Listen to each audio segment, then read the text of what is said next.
Okay, good evening, everyone. Welcome and thank you for coming today. The board has returned from closed session and is reconvening in open session at 6:03 p.m. Before we begin, please note that this meeting is being videotaped in accordance with a recently revised board policy 9324, minutes and recordings. The video recording is part of the public record and will be made available on the district's website. This revision was made to promote transparency and accessibility for our community. There was no action taken in the session. The flag salute and student presentation will be led by students from Mary Fay, Pendleton, and San Onofre schools. Good evening, President McBride, members of Board Trustees, Superintendent Hazel, and everyone here this evening. My name is Antonia, and I'm a proud 7th grade student at Mary Fay Pendleton and a member of this year's Student Infused Advisory Team. At this time, I invite everyone to please stand, place your right hand over your heart, and please join me in the Pledge of Allegiance. I pledge allegiance to the flag of the United States of America, and to the republic for which it stands, one nation, under God, indivisible, with liberty and justice for all. Thank you. You may be seated. This evening, Infused students from the 2 schools on base are proud to share a presentation in honor of Military Family Appreciation Month. November is a time to recognize the strength, sacrifice, and service of our nation's military families, including many right here in Fallbrook Union Elementary School District. Do we have any active duty military personnel or veterans in the audience? Will you please stand?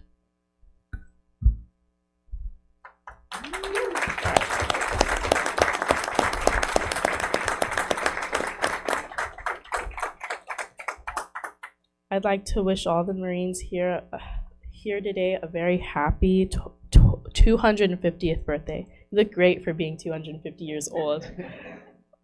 Please help me honor these service members.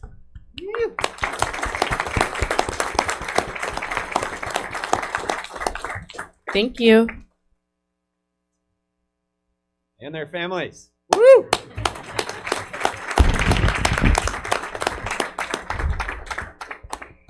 Good evening. My name is Vincent, and I'm also a student from Mary Fay Pendleton School, located aboard Marine Corps Base Camp Pendleton.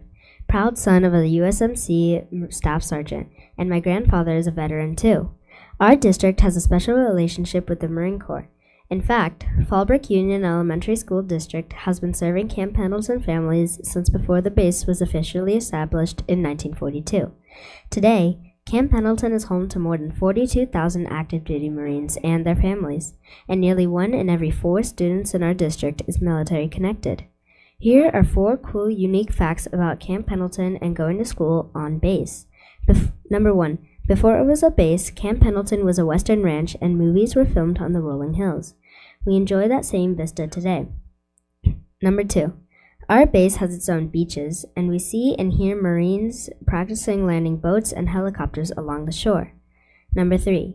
Camp Pendleton is larger than San Francisco. The base covers more than 200 square miles. Number 4. The base is home to lots of animals, including deer, bobcats, cattle, and lots of birds.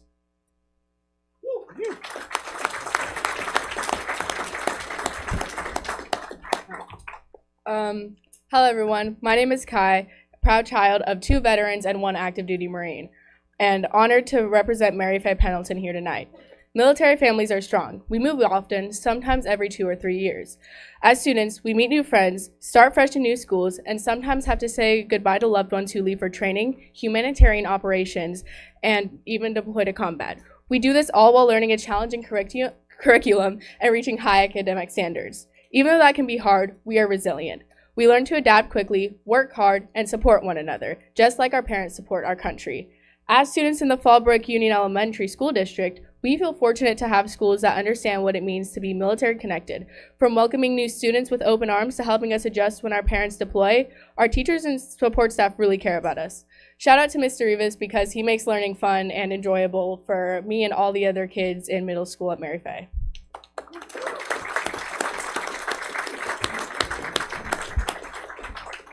Good evening. My name is Corbin, and I'm the son of a United States Marine and a great-grandson of a World War II veteran. Did you know that did you know that in every school in the Fallbrook Elementary School District has been recognized as a Purple Star school? This special recognition means that our district goes above and beyond to support military-connected students, helping us with transitions, providing social emotional support, and making sure we always feel welcome wherever we go. This program in our school helps us thrive and enjoy STEAM labs, awesome PE, and Don games, after-school enrichment, leadership opportunities, and academic support in reading and math. These activities help us stay connected even when our families' lives change. One example of being connected to my school and the district is this. I am a member of the FUESD team this year. I'm happy to represent my school and hope to see you all in the holiday parade. The FUESD kids get to be in the parade this year. So fun.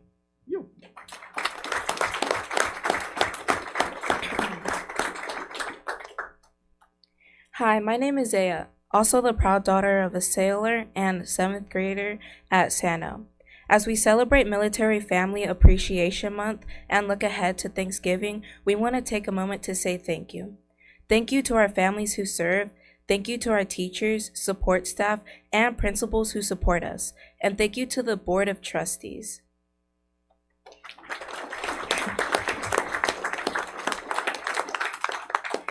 And Superintendent Hazel for the decisions you make that help all students in FUESD succeed.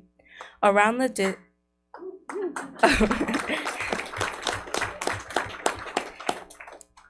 district this month, schools will be honoring military families and veterans. We heard from counselors around the district. For example, from La Paloma, 4th grade students will team up with kindergarten to host a special ceremony honoring our veterans on Friday, November 10th at 10:45 a.m. From Live Oak, on the morning of Monday, November 10th, LOE parents who are active or retired military will be greeted at the front gate. Students will welcome them with posters, thank you cards, and coffee and donuts. From MEE, they're gonna wear red, white, and blue for Military Appreciation Day on November 21st. From Mary Fay, all staff and students will be encouraged to wear purple to honor our military and their families. From Potter Junior High, ASP and counseling students are decorating the main fence. Students hung American flags and service flags. Staff and students will bring pictures of family members who have served in the U.S. Armed Forces. From Sano, my school will have a spirit day where students are encouraged to wear purple or patriotic colors. We will also have a lunchtime activity for students to write letters of appreciation to their family members who are serving or have served in the military. On behalf of the NFU Student Advisory Team, thank you for recognizing military families and for supporting every student in Fallbrook Union Elementary School District.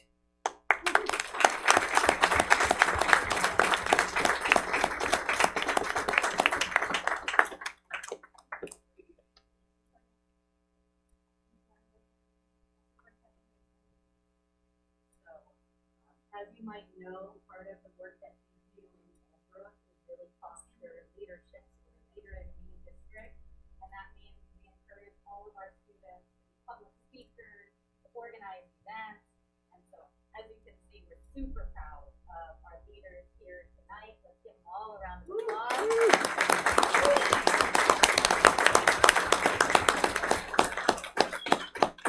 Let's take a photo for our website, and then we'll take a photo for all the parents. Okay, parents, come on up, take all the photos. Yay! Everybody keep smiling. You guys did so great. Good job.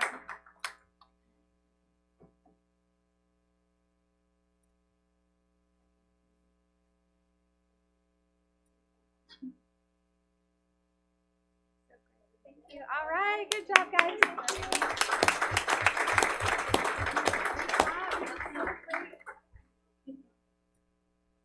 Good job.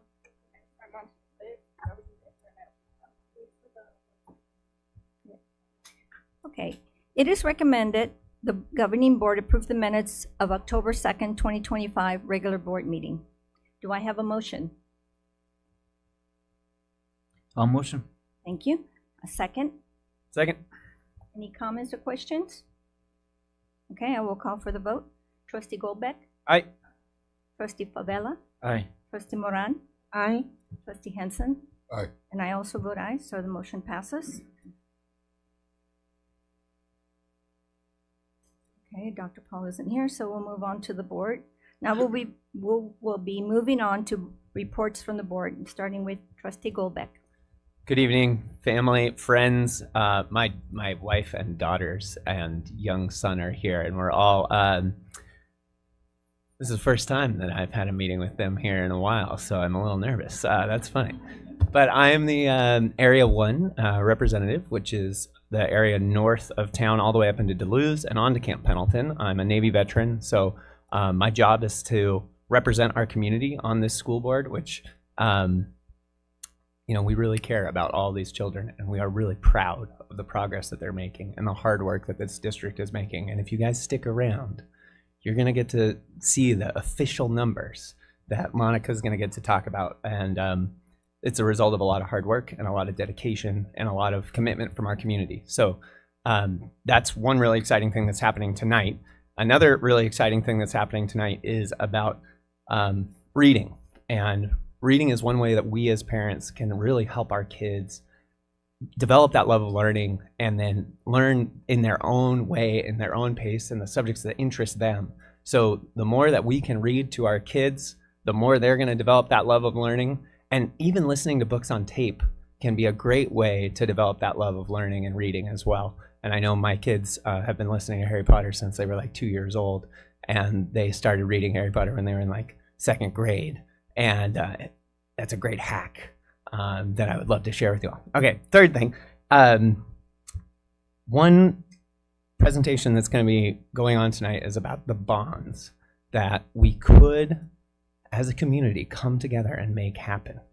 And I'm really excited about this because some of our buildings in our district are over 100 years old this year. The Deleuze Ecology Center has been in service for 100 years this year. And May Ellis and that campus is getting to be 100 years old. And so that we have an opportunity, a once-in-a-generation opportunity to do what our predecessors did. They built William H. Frazier about 25 years ago. Where's Maggie Taylor? She would know this. Does anyone know the year that William H. Frazier was built? It's like we turn over kind of quickly, so we forget these things. But it was our community that came together and raised the money through a bond. And there is an opportunity for us to invest in our community, no matter what generation you're at, and make a return. And there's also an opportunity to put those hundreds of millions of dollars that go into our schools into our community through preferred labor agreements for construction companies and workers in our community. So there's really an opportunity to not just serve our economy, but to serve the students of the future of our community, and also the retirement saving plans of our people that are thinking about that too. So there's a lot of opportunity for wins, wins, wins, and we're going to dive into that later tonight if you have the ability to stay and listen. So those are my 3 items. Thank you all for being here. Please stick around. It's going to be very exciting. Okay. Thank you. And with that, Trustee Favela. Yeah, good evening, buenas tardes, Hanik Emasanil y bienvenidos pa mi escuela. Just want to report, I had the opportunity to volunteer at the distribution in Duluth, the food distribution in the month of October. I just want to thank the staff and the volunteers that came out to address such a critical need. But it makes me very proud to know that our district is doing this and stepping up at this moment. So I'm very honored to be a part of that.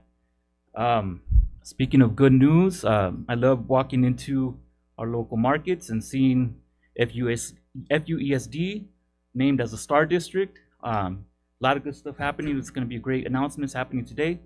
And I don't want to give away exactly what this means. I'm sure our superintendent will speak to it, so I'll leave it at that. But really proud of our district and what we're accomplishing all together. And finally, we just had our Halloween, Dia de Muertos, which means all the other holidays are right around the corner, right? But it was a great event. We came together at the local cemetery on November 2nd to pass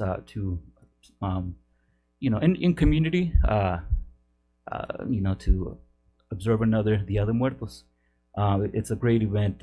We get a chance to see folks that have known, like my parents, for example. I have a few folks at the cemetery, so it's great to just see people that knew your family, and it's great to it builds that, maintains that community that Fallbrook is known for, right? Making sure that the generations that exist here continue to see each other, right? So it was a great event, and now next year, Sunday, November 1st, come to the cemetery, have a good time, and if you have a loved one that's not buried at the cemetery, you can bring a photocopy, and add it to the community altar. And that's that. Okay, thank you very much. Now, Trustee Moran. Hi, my name is Maria Moran, and thank you for coming here and supporting your children. I love that part about this community, is because you really support your children, and I hope that spreads throughout the states and the country.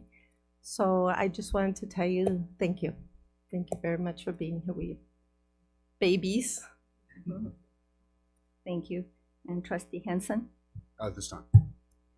And for me, I'm Trustee McBride, and I had the honor today to go to Camp Pendleton and just join in the celebration for their 250th anniversary birthday, they called it. And that was just a joy, a great joy for me to get to participate and watch their their whole celebration and to be part of that. And that's all I have for now.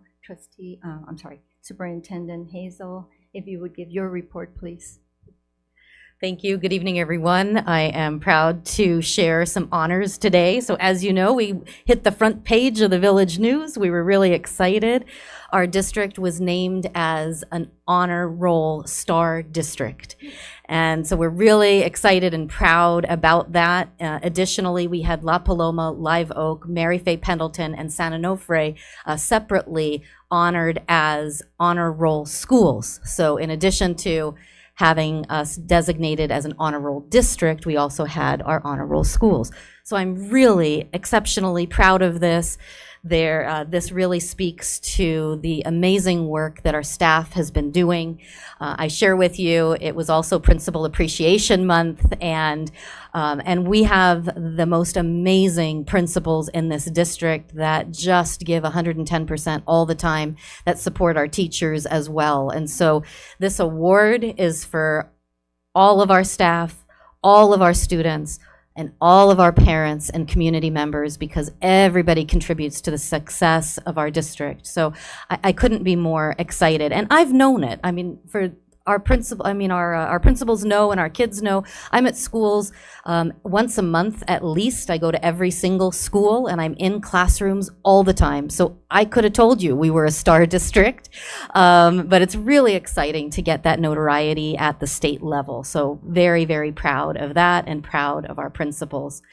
I also had the opportunity to go to the Marine Corps birthday today with Trustee McBride, and so I'd like to just say happy birthday, and I feel so proud to be able to support our families of our members that serve. And so I always appreciate the invitation to come onto base and to be part of the learning of our children, to be entrusted with that, but also to be there for some of the milestones at the base. So that was a wonderful event this afternoon.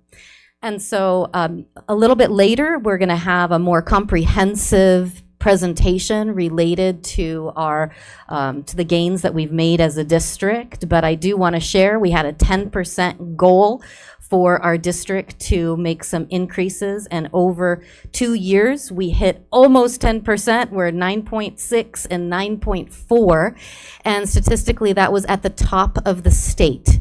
So we are increasing outcomes faster than most other districts across the state. So we're really proud of the progress that we're making. We still have room to grow. Until 100% of children are proficient in ELA and 100% are proficient in math. We're still going to keep doing and working hard, working as hard as possible. But exciting to see in that in just 2 years that we're making some significant gains. I'd also wanted to share with you that we as a district outperform San Diego County averages and we outperform the state. So 2 really great designations in both English language arts and in math. So in both reading and math, we outperform the state. So that's really, really exciting. Yeah, it does get a whoop whoop. It's very exciting. We're super proud of that. Yeah.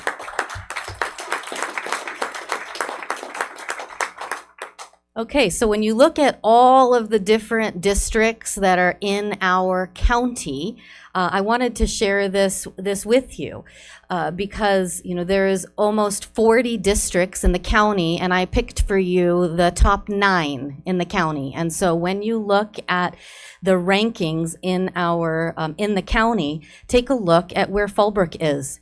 We tied for 9th. Out of 40, and that's really exciting to us. Take a look at who we are competing with and who we are, where we are as the top 10% or the top 10 in the district. Rancho Santa Fe, Solana Beach, Del Mar, Cardiff, Poway, Encinitas, Carlsbad, Santee, and we tied for 9th with San Marcos Unified School District. So I feel that we are doing, when people ask, what's the quality of education in Fallbrook? Fallbrook is on the map. We're competing with all these other districts, and we're doing an amazing job. When we look at, you see the 3rd column, it says % Title I. And what that means is how many students does the district serve that are living in poverty? If you look at Fallbrook, we have 77%, and we just looked at our percentages this year. We're at 78%. We serve 78% of our students, and our families are living below the poverty line. And we are in the top 9 districts in the county. When you look at other districts, and what their poverty levels are. And we recognize that there are complexities when you are working with students in poverty. There are complexities and daily needs that our children and our families have that we have to service so that we ensure that our kids are ready for school every day. When we look at the other schools that we're competing with, they're at 5% poverty, 15% poverty, 9% poverty. And so when we look at how are we doing in comparison to other districts that serve a similar demographic and population, we're nowhere near. We're significantly outperforming all of the districts that have a similar population. And that's because, like I said, our parents, our students, the partnerships that we have with parents, our teachers, all of our staff, and especially our principals. And I also want to say the board. I want to thank the board because you push me every day. You want more for our kids. We're happy that we made gains, but we always say it's not enough. We got to keep working. And so I appreciate each and every one of you for making it a priority in this district that we increase outcomes for kids. So I just want to say congratulations and thank you to all of you. Tell everyone that you know, post it on Facebook. We're a star district and we are competing with the best.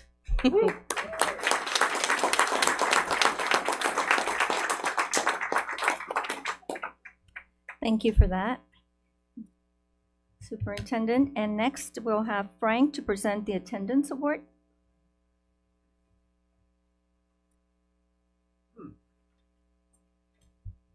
Strong attendance is so important because it's key to learning. When students are in school consistently, they have the best chance to grow, develop, and succeed academically. That's why we're excited to recognize schools for their efforts in promoting strong attendance. This month, I'm proud to announce that San Onofre School once again had the highest average daily attendance in October with 95.4%. Congratulations to the staff, students, and families of San Onofre for this outstanding achievement. Your commitment to being present every day sets a wonderful example.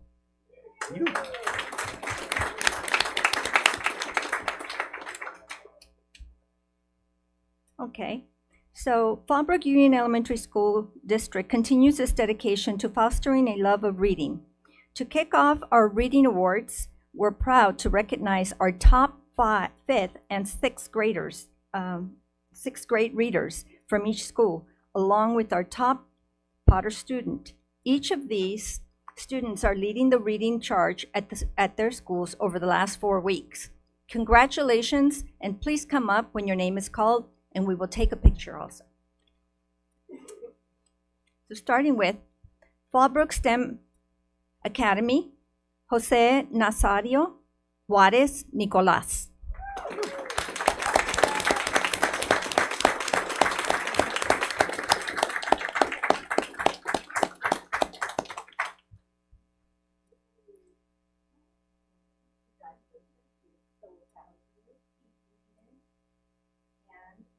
So for everyone, the staff we have called all of the classroom teachers, and we found out their favorite books and their favorite authors. So we picked out a very special book for each of the children. We hope that you love that.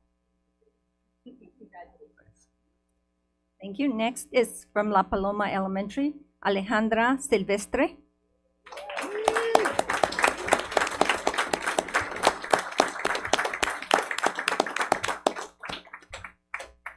Next, Live Oak Elementary, Cason Haragan.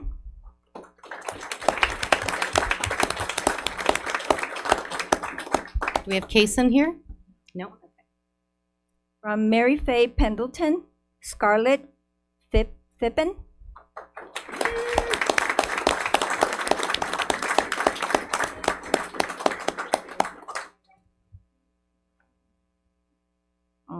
We've got one here, Mary from May Alice Elementary, Claire Goldbeck.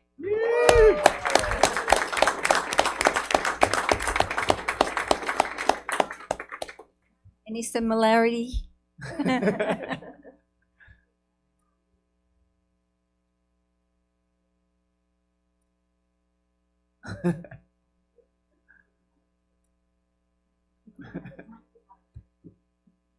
Okay, from Potter Junior High, Jonathan Alexis Gasper Sebastian.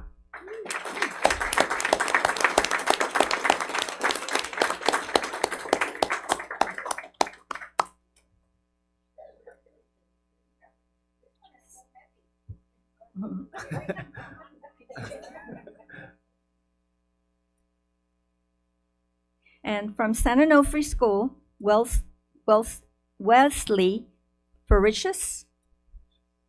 Woo!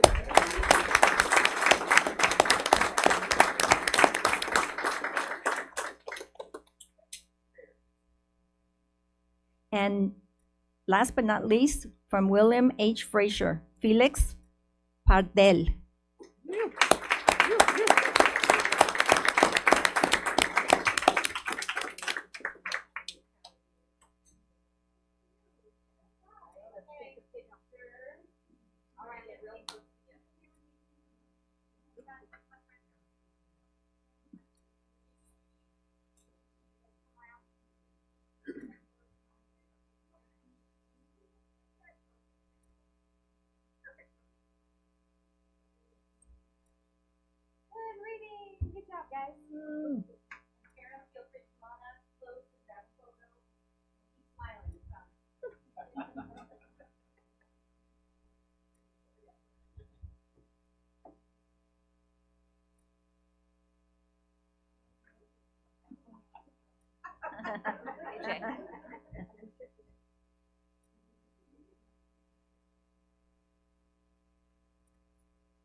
Are we ready? Okay. A special shout out to La Paloma Elementary, our top school for participating so far, earning 480 challenge batches and over 51% of the students actively tracking their reading time. As we keep our reading momentum going, our students have collectively read 781,611 minutes. We can't wait to celebrate even more readers at our next meeting when we reveal the winners of FUESD's Indigenous Americans Heritage Month Reading Challenge, which ends November the 30th. Congratulations to all our readers on an outstanding start of the year.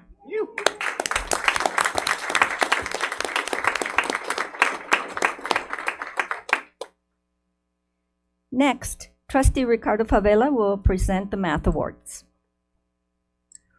Fallbrook students are also working hard to grow their math abilities and math literacy. Today, we're excited to honor students at each school who have shown outstanding growth using our adaptive digital math program. These students have completed more than 20 sessions and demonstrated strong progress with accuracy. From Fallbrook STEM Academy, Parker Swanson.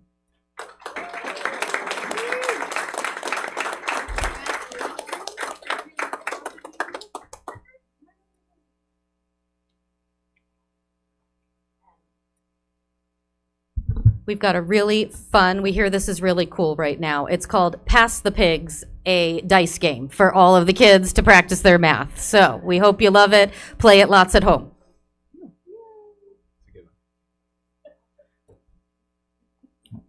All right, and next we have from La Paloma Elementary, Michael Casey.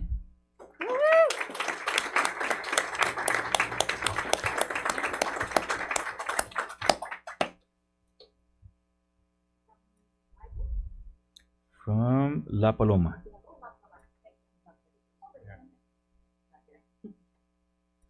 All right, next from Live Oak Elementary, Richard Aburto.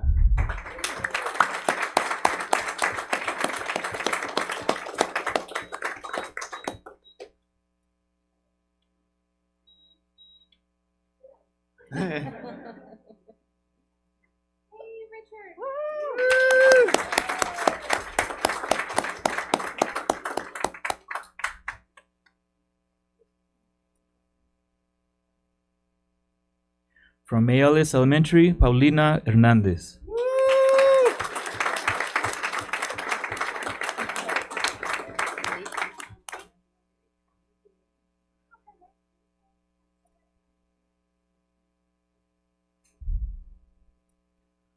From Mary Faye Pendleton, Yanai Dubatse.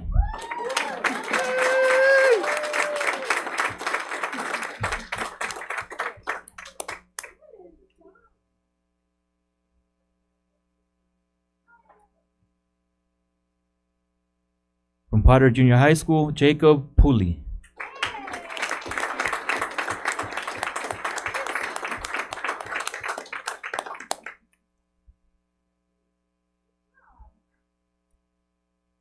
From San Onofre School, June Polakiewicz.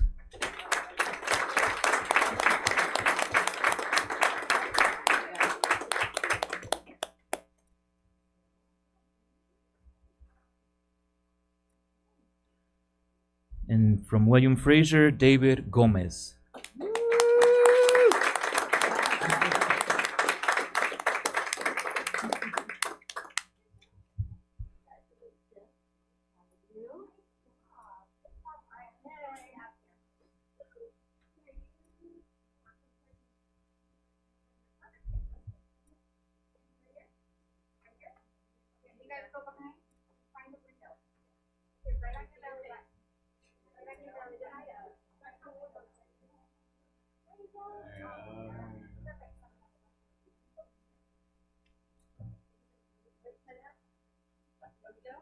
Nice.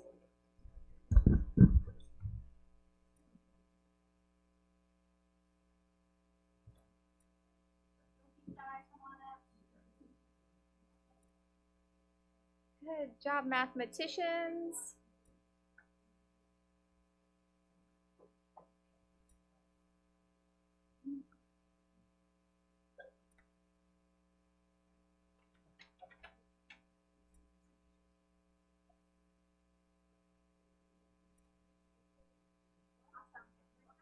How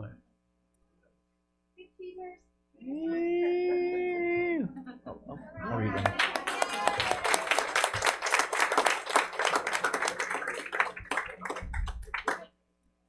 We are growing greatness in Fallbrook, and it begins with our student learning and practicing new skills. In the month of October, our students completed 24,300 sessions. We can't wait to see how much more they accomplish next month.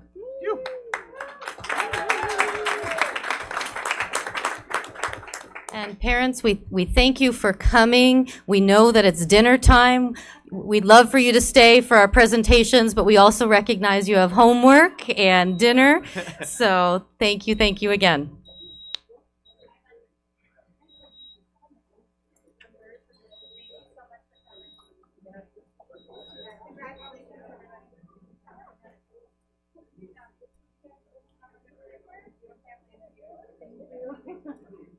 Congratulations to all the award winners.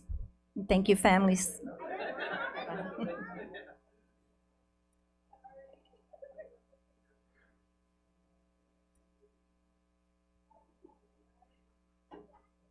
Okay, so next, speakers are allotted up to 3 minutes each, with a total of 20 minutes for a particular item or topic.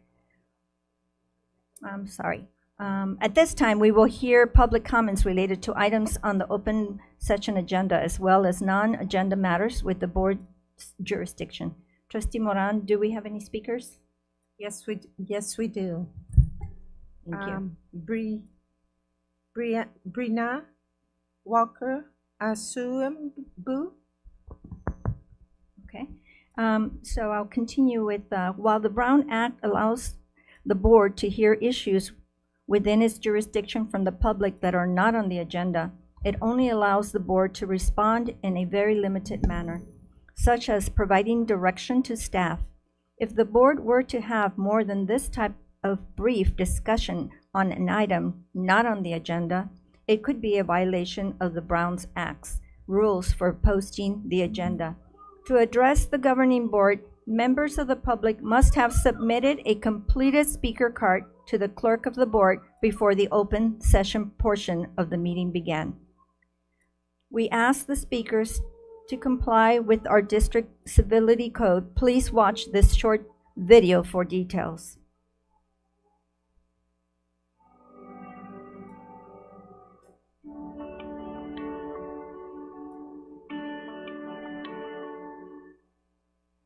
Thank you for coming to our school board meeting and sharing your opinions, concerns, or words of appreciation. Here in Fallbrook Union Elementary School District, all students should learn to be leaders. That's right. That means no yelling, no aggressive behavior, and no foul language. And we ask everyone who speaks tonight to uphold the same high expectations during board meetings. We all play a role in making our district a great place to learn, grow, and work. Let's show respect, practice civility, and be kind to one another. We appreciate everyone who chooses to speak during public comment. Your voice is important to us. Have a great meeting.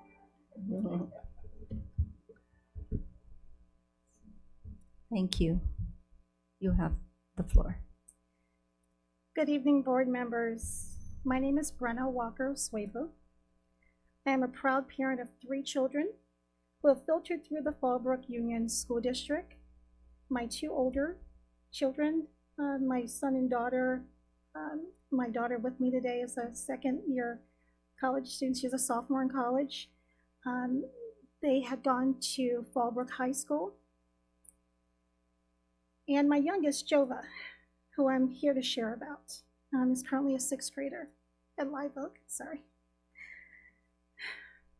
I come this evening to share Jova's story with you, to allow you to peer in and take a walk in our shoes, in our family shoes.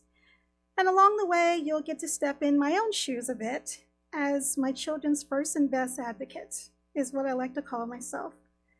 A mama bear is what I am, I like to think, as many of you can relate. Along with my husband, unfortunately, wasn't able to make it to this evening. I hope this gives you a glimpse into our family dynamic and what we're currently facing right now. Jova is, well, let me share with you who Jova is. Just not my words, but his school's words. Last month, Jova was the student of the month. And the words that were expressed was just beautiful. And all of these are Jova's. And some I even was too lazy to take them out, so I just took them off his wall. So I have a stack here as well. But that's just to point to his character. He is the one who will help a teacher. He will pick up trash on the campus. And he is the one who will lend a helping hand. But the words that his teachers say about him, it warms my heart. But we have a problem, and that problem is racial bullying. My son faces that every day. What my son has to go through just to get to school every day, to muster up the courage to come to school every day. It shouldn't be. I had received an email about a month ago from his teacher, who stated that there was some racial comments that was made to him. And I found out that there were 4 boys, one being my son, standing around, as we all right now, on equal ground. And one of the boys turns to the other 2 boys and says, "What do you think Jova is made of?" And the other boy says, "Oh, I think he stayed in the oven too long." So right then and there, my son, feeling that he was a part of the group that separated him, made him feel less than. And he's now just feeling empty. And there was another one, like for example, let me make sure I get this correct real quick. Wigger, can we all figure it out? And another one sits next to him and says, "What's up, N?" And my son, we don't say that word in my house. So he came home, he's like, "Mommy, why would they say that to me?" So I just want to bring that to your attention, that wonderful accolades of this school district, but there's some things missing that you need to be aware of, that parents like myself and my husband, he's an aerospace engineer, he just shot off a satellite last Friday that's in orbit right now. But we go through this. As some parents don't, they just send their children off to school. We have greater issues in our household that we're dealing with, and I want to share that with you. Thank you for your time.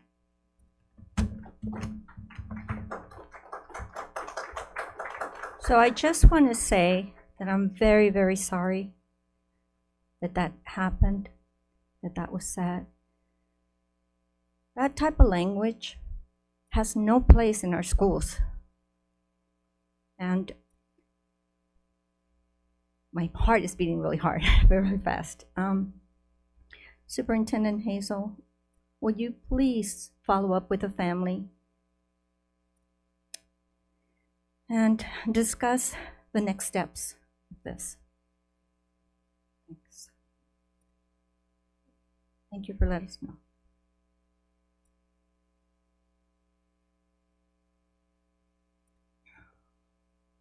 So next is the presentation.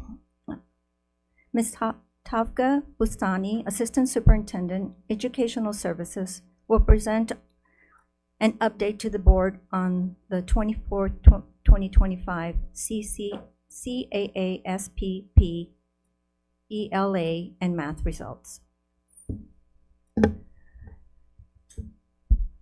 Good evening, Superintendent Hazel, President McBride, esteemed trustees, members of Cabinet, and the amazing Fallbrook community. I'm honored to be here this evening to share the latest updates on student performance in our district. Tonight, we are proud to present an overview of our district's academic performance, including how students compare, as Superintendent Hazel shared, to other schools in the county and across the state. In addition, we will share our most current academic and social-emotional data, reflecting our unwavering commitment to the whole child. I am thrilled to be joined by one of our extraordinary scholars, Daylene Vasquez Martinez, a proud 6th grader at La Paloma Elementary. Daylene exemplifies the excellence and determination of FUESD students. She reached the incredible milestone of reclassification in 4th grade, continued her academic success by scoring proficient in both ELA and math on the CASP as a 5th grader. But beyond academic success, because it's beyond the numbers and the statistics and performance and achievement, it's about leadership. Daylene represents the heart of Fallbrook, a hardworking, kind, and motivated learner who inspires her peers through her leadership, resilience, and dedication.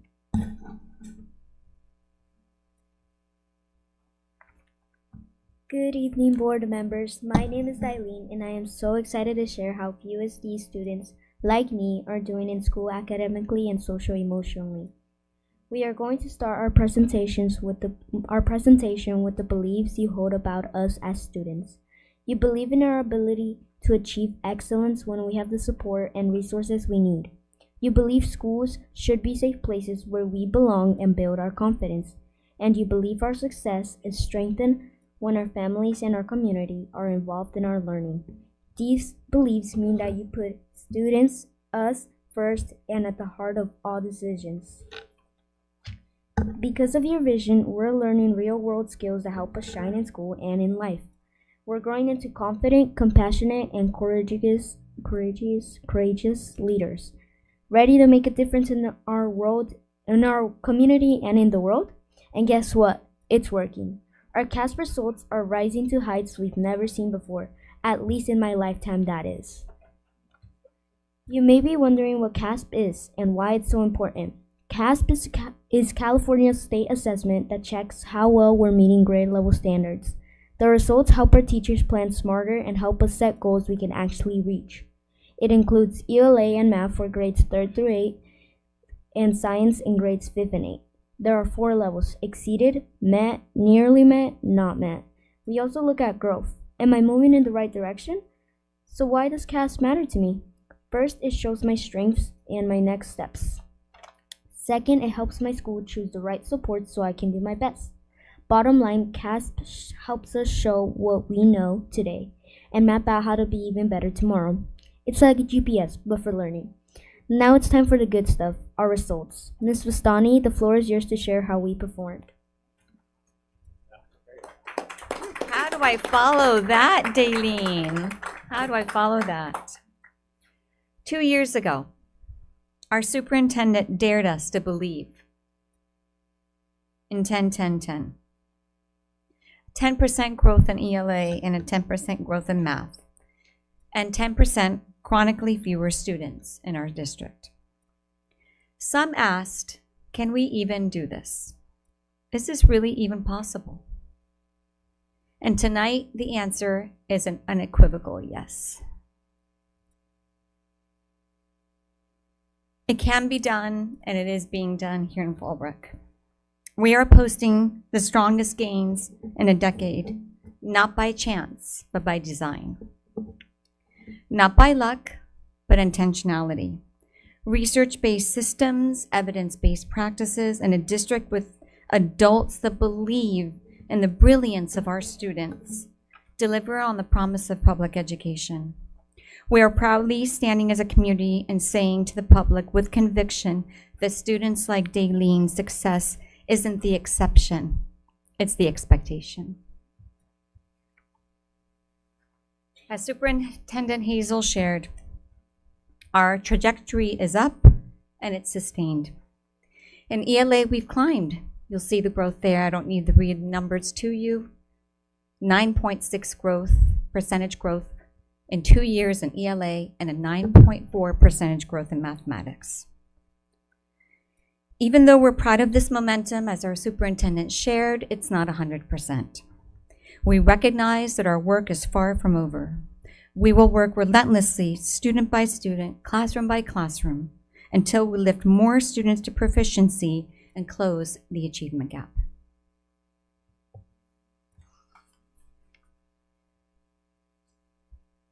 What do these ELA results mean for students? Well, let me tell you how.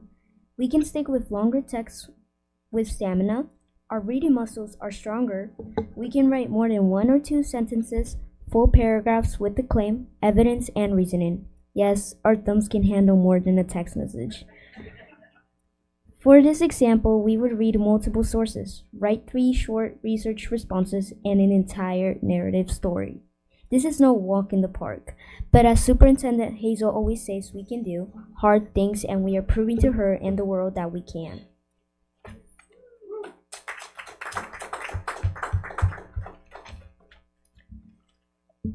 Our increase in math is not just about test scores. We are strengthening our ability to make a plan before we solve.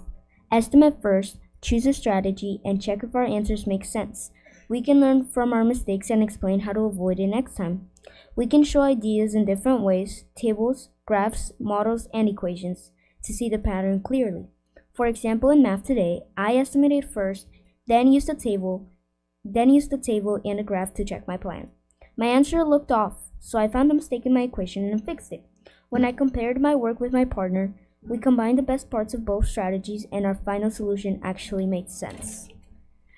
Beyond the test, we're building real math skills for college, careers, and life, delivering on the vision you set for every student in our district. As Superintendent Hazel shared with you proudly, we're now going to look outward to our results.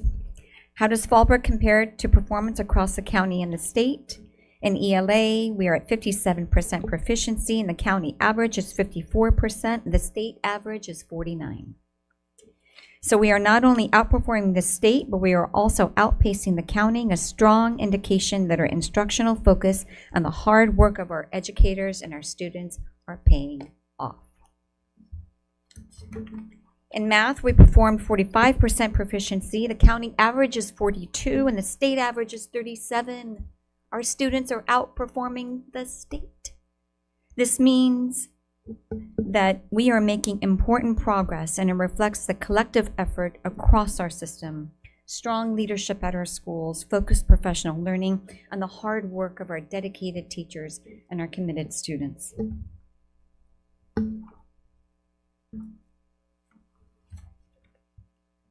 This is probably one of my favorite slides here. When we look at this slide, we see something very powerful. These are the student groups here in Fallbrook in the first column, and how we compared, and how San Diego County compared in the second column. And the third column is the difference.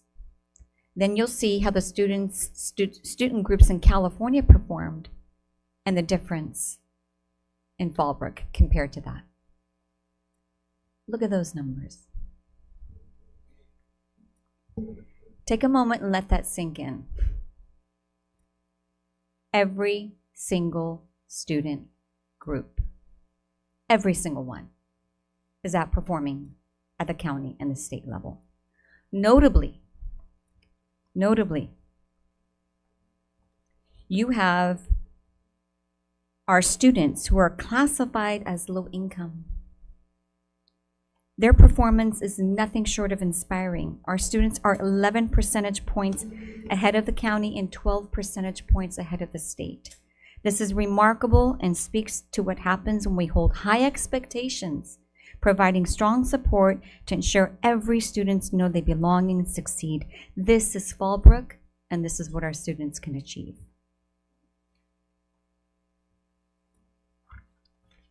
Superintendent Hazel shared this as well. When we look at the district above us, many serve single-digit English language learner populations and far fewer Title I students. And we're still outperforming, top in the county. There's a clear message we're saying to our community, to the state, to the county. In Fallbrook, a student's zip code does not define their future. Excellence does. In the next month, we will be sharing the release of the 24-25 California dashboard data, where we are expected to see individual student academic growth shine. More to come on that one.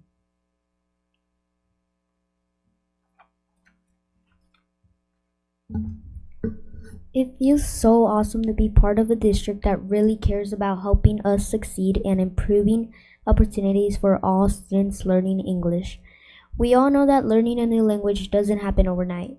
It can take 5 to 7 years to become fluent. The LPAC helps show where students are right now at each level and lets our teachers know who's ready to move to the next level. The ultimate goal is reclassification. That's when you're considered fluent in the new language. It's exciting because it shows that with support, practice, and dedication, every student can reach their goals. I am excited to share some great news about the progress we're making as English learners in our district. Last year, about 26.8% of students were identified as English learners, and this year that number has decreased to 24.3%. That means more of us are moving closer to becoming fluent in English. Each year, students are reclassified, and we also welcome new English learners. I am proud to say that I achieved reclassification as a 4th grader. Even more exciting, the reclassification rate has improved, going from 7.1% last year to 8.4% this year. That shows more of us are successfully reaching our language goals. For me, this achievement is about so much more than just learning a new language.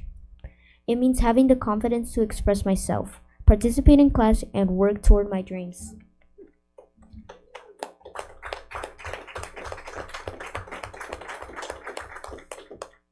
We value the needs of the whole child, and we attend to the social emotional needs of the whole child as much as we do to the academic needs.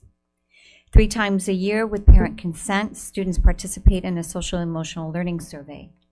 This tool helps us understand how students feel about school, their relationships, their sense of well-being, belonging, and feeling included. This slide highlights authentic student voice from 3 open-ended questions that we ask our students. What makes you the happiest? What's hardest for you? And how do adults support you at school? These responses give us a powerful window into how our students are feeling, what they need, and how we as a school community can address their needs, student by student, so that they are heard, seen, valued, and cared for. We all know that students can't achieve if they're not here in school. And we have attendance goals, and we ensure that attendance is a top priority in our district. And every time I share out data, I ensure that you have a pulse on the attendance numbers in our district. Thanks to the efforts of our student services team, who track attendance monthly, and the committed teams of our schools and our dedicated families, we've made progress in ensuring our students are present and engaged every day. Here are the highlights we're celebrating. Chronic absenteeism, we've seen a 6% drop in students absent district-wide compared to the end of the year last year.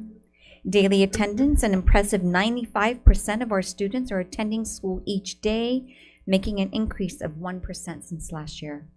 In FUESD, we strive for 95%. We will build on this momentum, working together to ensure every student is present, engaged, and accessing the learning opportunities they need to thrive. When you have results such as those that we shared with you tonight, it's a signal that the system is working.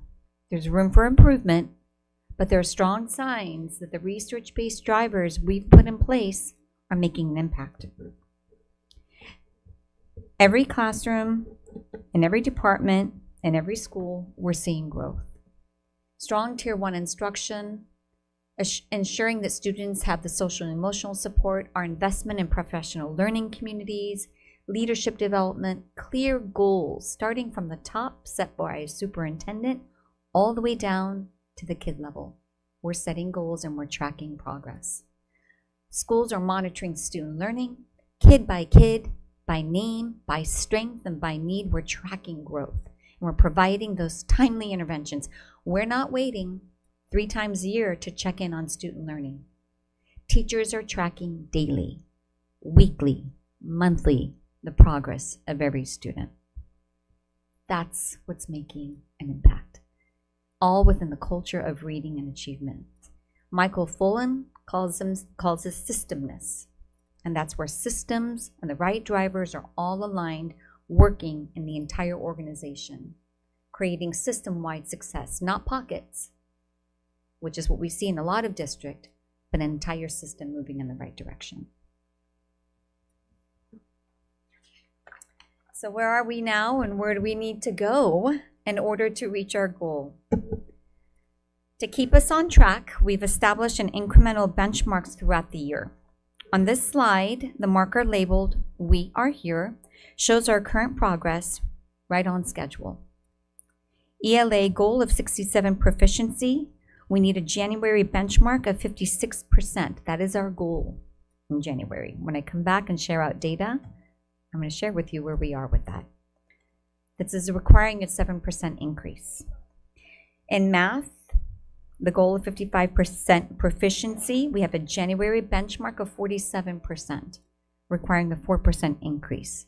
Again, I will provide you ongoing, timely updates regarding the academic progress of our students to ensure we hit the mark of 67 and 55.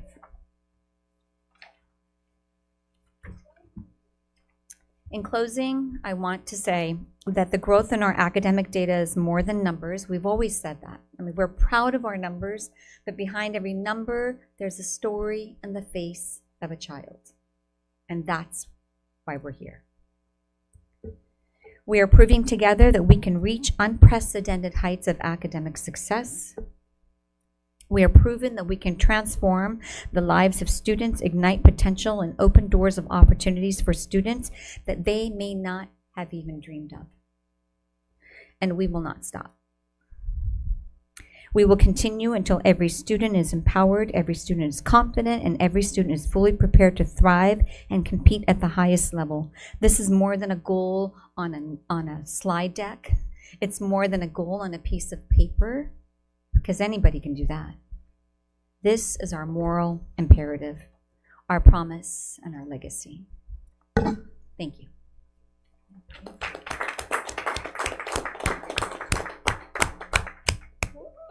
Questions or comments? Yes, you can come up here in case they have questions for you. That's right, it's not just me up here. Questions or comments?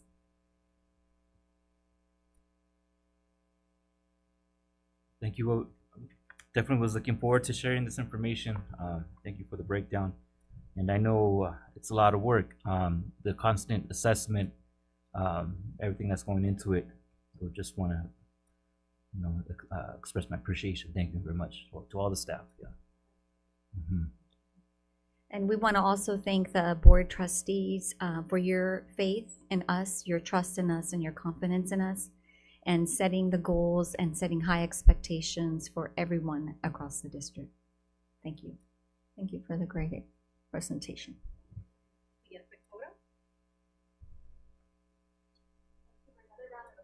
Yes. Great job.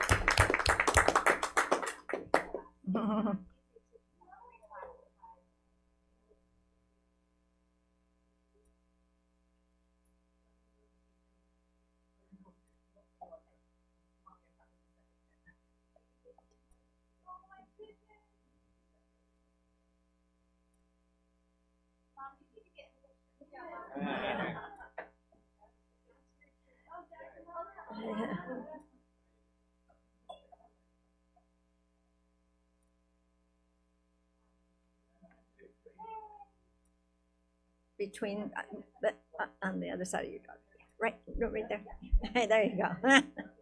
Yes.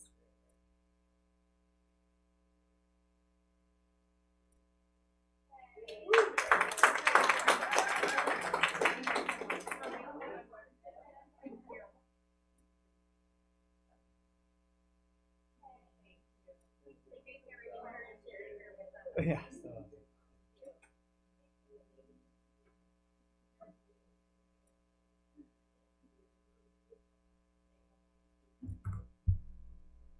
Congratulations.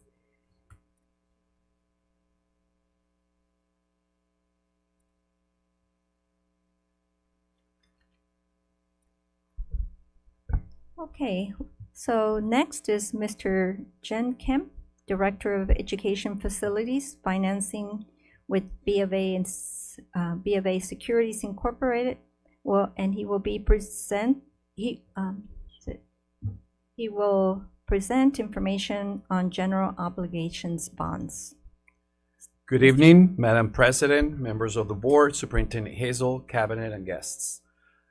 As the board is aware, the Fallbrook Union Elementary School District completed the Facilities Master Plan in 2024, providing a comprehensive assessment of the condition and capacity of all district facilities. That plan identified between $300 and $400 million in facility needs across the district. While our two base schools were fortunate to be rebuilt in recent years with Department of Defense funding, many of our in-town schools continue to face significant infrastructure challenges. For example, May Ellis is now approximately 88 years old. Fallbrook STEM Academy is 72 years old, and Potter Junior High has been serving our community for over 60 years. The last substantial modernization of these campuses occurred shortly after the 2002 bond measure, more than 2 decades ago. This evening, I'm pleased to welcome Mr. Jin Kim, Director, Education Facilities Financing for Bank of America, who will provide an overview of how school bonds work, the financing options available to school districts, and how we might position ourselves to responsibly plan for the future of our facilities. Even though our schools look amazing, thanks to the amazing work of our custodians and maintenance staff under the outstanding leadership of Bryson Brickler, I really believe that our students and staff are very deserving of schools that match the amazing academic achievement we're presently garnering. Now, at this time, I would like to invite Mr. Kim to present to the board. Thank you for being here. Well, good evening, President McBride, trustees, Superintendent Hazel.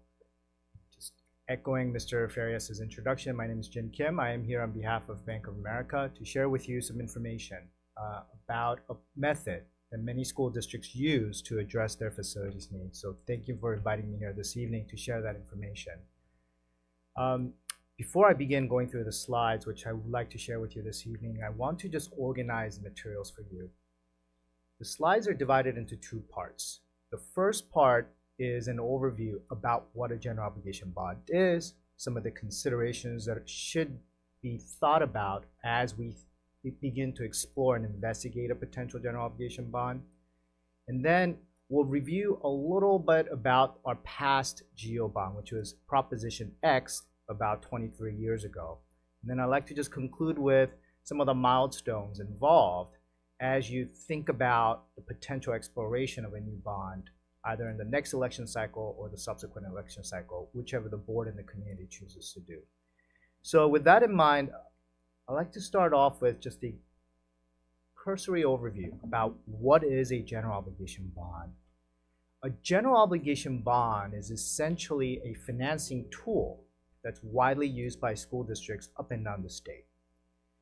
And the reason why it's so widely used is because simply school districts are not funded enough by the state to address all your facilities needs. Now, because it is doing the needs of the community or addressing the needs of the community, which is upgrading and modernizing the aging facilities, community is asked to tax themselves. So the bonds mean taxes. If you might be wondering, well, who pays these taxes? It's everyone in your community that gets a tax bill pays for these bonds.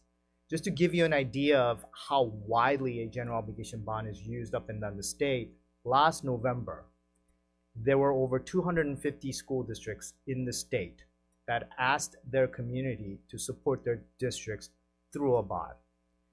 And in terms of a dollar amount, that equated to about $45 billion. So I thought I'd just give you those information just to lay the foundation that this is not something that's unique only to us. but it's a widely used tool by all school districts throughout the state and is relatively common. There are two types of general obligation bonds that are available to a school district like ours. There's Proposition 46, which is on the left side of this slide, and there's Proposition 39, which is on the right side of this slide. I like to just categorize them into as old and new. Prop 46 is what I like to call the old bonds, and Prop 39 is what I like to call the new bonds. They're both available for us to use in the future or potentially use in the future. But 46 was enacted much long ago, and 39 came about 23 years ago. Now, the major distinction between the old and the new is the lower voter threshold between the two, or I should say the different voter threshold. The older bond requires a 2/3 community support, while the new bond requires 55%. As a point of clarification, this is 55% of the folks who actually go into the ballot and vote on the bonds, not all the residents within the district. Now, there are some trade-offs. For this lower voting threshold of 55%, there is a cap on the tax rate, and the district must provide a way to be transparent and keep the community informed. So there are some transparency and accountability features associated with a newer type of bond that has a lower threshold. As you can imagine, because the new bonds have a lower voter threshold, majority of the school district, I would say the vast majority, over 90% of the school districts in California now utilizes this new Prop 39 GO bond. So I would like to spend a few minutes about what a Prop 39 bond is. A Prop 39, again, requires a 55% voter approval. Now, there are selected times in which this potential bond measure could be placed in front of your community. And when a bond can be placed on the ballot is when the statewide general elections are held. Basically, gubernatorial election cycles and presidential election cycles. Even within those election cycles, you have two opportunities: gubernatorial primary, gubernatorial general, presidential primary, and presidential general. Just to give you an idea, if the district pursues a bond in the next immediate election cycle, that will be next year, June gubernatorial primary and the November general. If the district decides to wait and pursue a subsequent election cycle, that's the presidential election cycle, and that will be a March primary and a November general election for a presidential. Some people have asked me, well, is it better for a school district to elect to go on a one election cycle versus another, gubernatorial or presidential? Statistically speaking, there are larger voter turnouts during a presidential election cycle than gubernatorial election cycle. And whenever you have a larger voter turnout, it tends to favor better for school districts, meaning the chances of the likelihood of a school district bond passing tends to be better during a presidential election cycle. So I like to just share that information with you as you're thinking about exploring a potential new bond. Now, we talked about the taxes, and I'd like to come back to that. But before we talk about the taxes, that fourth bullet about the votes required by the board. For a school district like ours, where there are 5 elected board members or trustee members, in order for you to place a bond on the ballot to give the opportunity for the community to vote for it, we need 4 yes votes.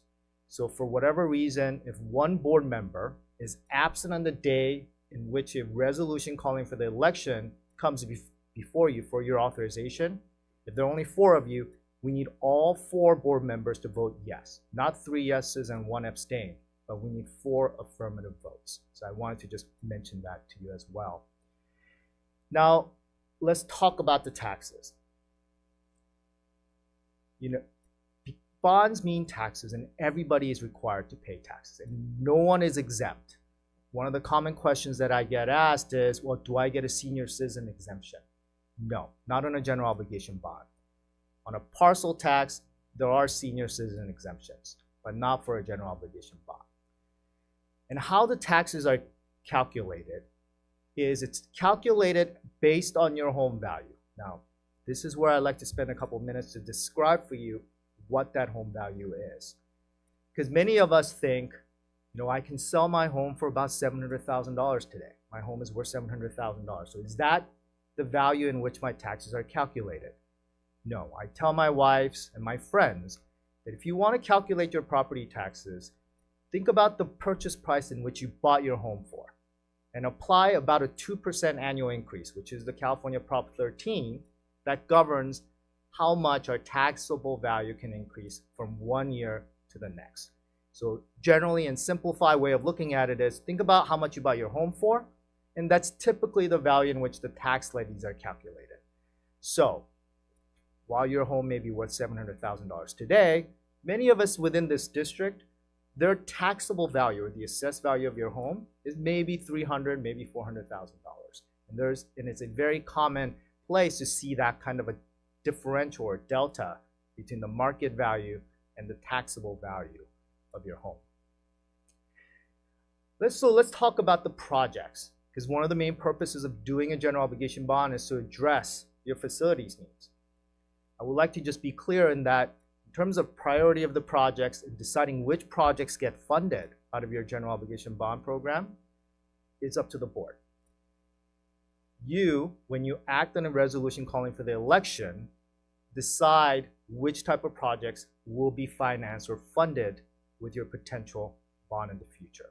Because there will be an appendix to that resolution with a detailed description. It could be described by school site, it could be described by different types of categories of equipment, but you decide that. And let's talk about the transparency features of the bond, because we talked about GO bonds as a built-in transparency and accountability feature. Should your voters decide to pass a general obligation bond and support it, one of the immediate action items by this board and the school district is to form a Citizens Bond Oversight Committee. And this committee is tasked with providing accountability and transparency for your school district and all of the taxpayers. And their sole purpose is this, just to ensure that the bond project or bond monies are being spent on the projects which the board voted on to finance. So that's their primary job. Common question I get asked is sometimes a Citizens Bond Oversight Committee member might say, well, I'd like to paint XYZ school red, or I'd like to paint ABC school white. They don't have authority of that. Those authorities remain with the board. The CBOC's main primary purpose is to ensure that the monies are being spent where we promise the voters will spend them. So now let's talk a little bit more about projects, because sometimes there's a question about, well, what can we finance with the GO bond? These are just broad categories. Broad category on the left, the blue, are the types of projects that could be financed with a potential bond. They include security and safety for our students. They include modernization of our aging facilities. They include furnitures, replacing portable classrooms. On the right side, in the red, those are the broad categories in which the GO bond monies cannot be used for. I want to be clear on this because a GO bond cannot be used to pay for operational expenses of the school district. It cannot be used to pay for rental. It cannot be used to pay for electricity bills. It cannot be used to pay water bills. It can't be used to pay for administrative salaries or benefits or their pensions. Only projects. So I want to just make that clear for the group here as well. You know, when we think about a bond, there are many considerations to factor in when formulating a bond plan for a school district. And these are some of the broad considerations. They include the bond authorization amount. Well, what is that? Well, that's the amount of bonds that a school district might ask their community support. You know, Mr. Farias mentioned we need hundreds of millions of dollars to address our needs. But it's very common that there is a difference between the dollar amount of bond package we put in front of the voters and what we actually need. And it's very common and typical that the amount that we may ask the voters for is much less than the amount that we actually need. So it's up to the board to prioritize which projects that you like to finance with these bonds. Next is the phasing and timing of the bonds. We generally like to make sure that every bond draw taken coincides with your construction schedules. The primary driver or the premise behind that is this.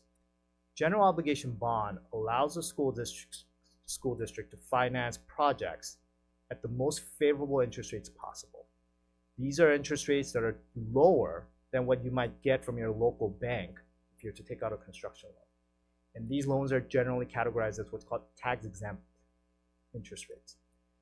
Now, because these are tax-exempt interest rates, there are requirements that we must meet. And some of those requirements are this. You have to have a reasonable belief that you could spend your bond proceeds within 3 years in which you took the draw. So let me take a step back here.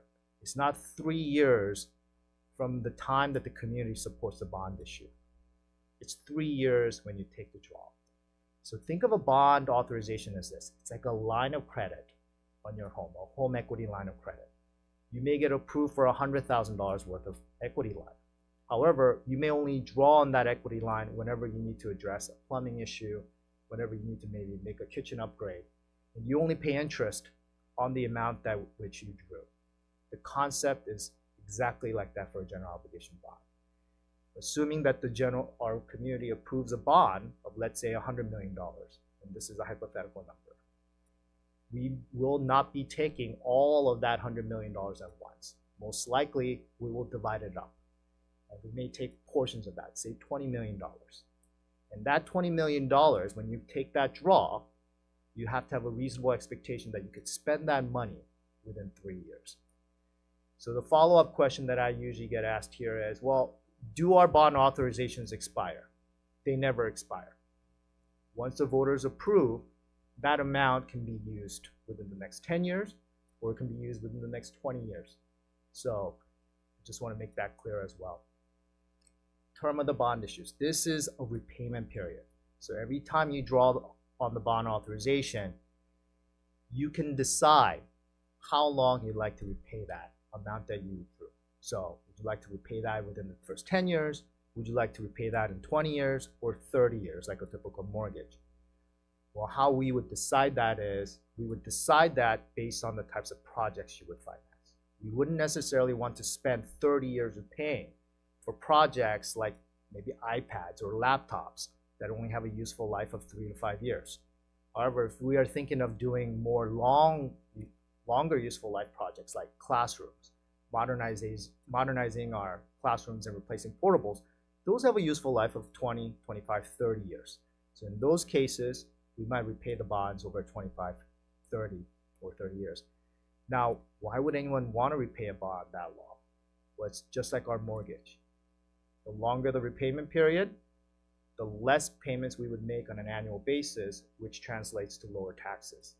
Shorter the repayment period, higher repayment amounts, which means higher taxes. So that's another consideration we have to take in. The tax rate, again, it's not based on the market value of your home. It's the assessed value, which is held by the San Diego County.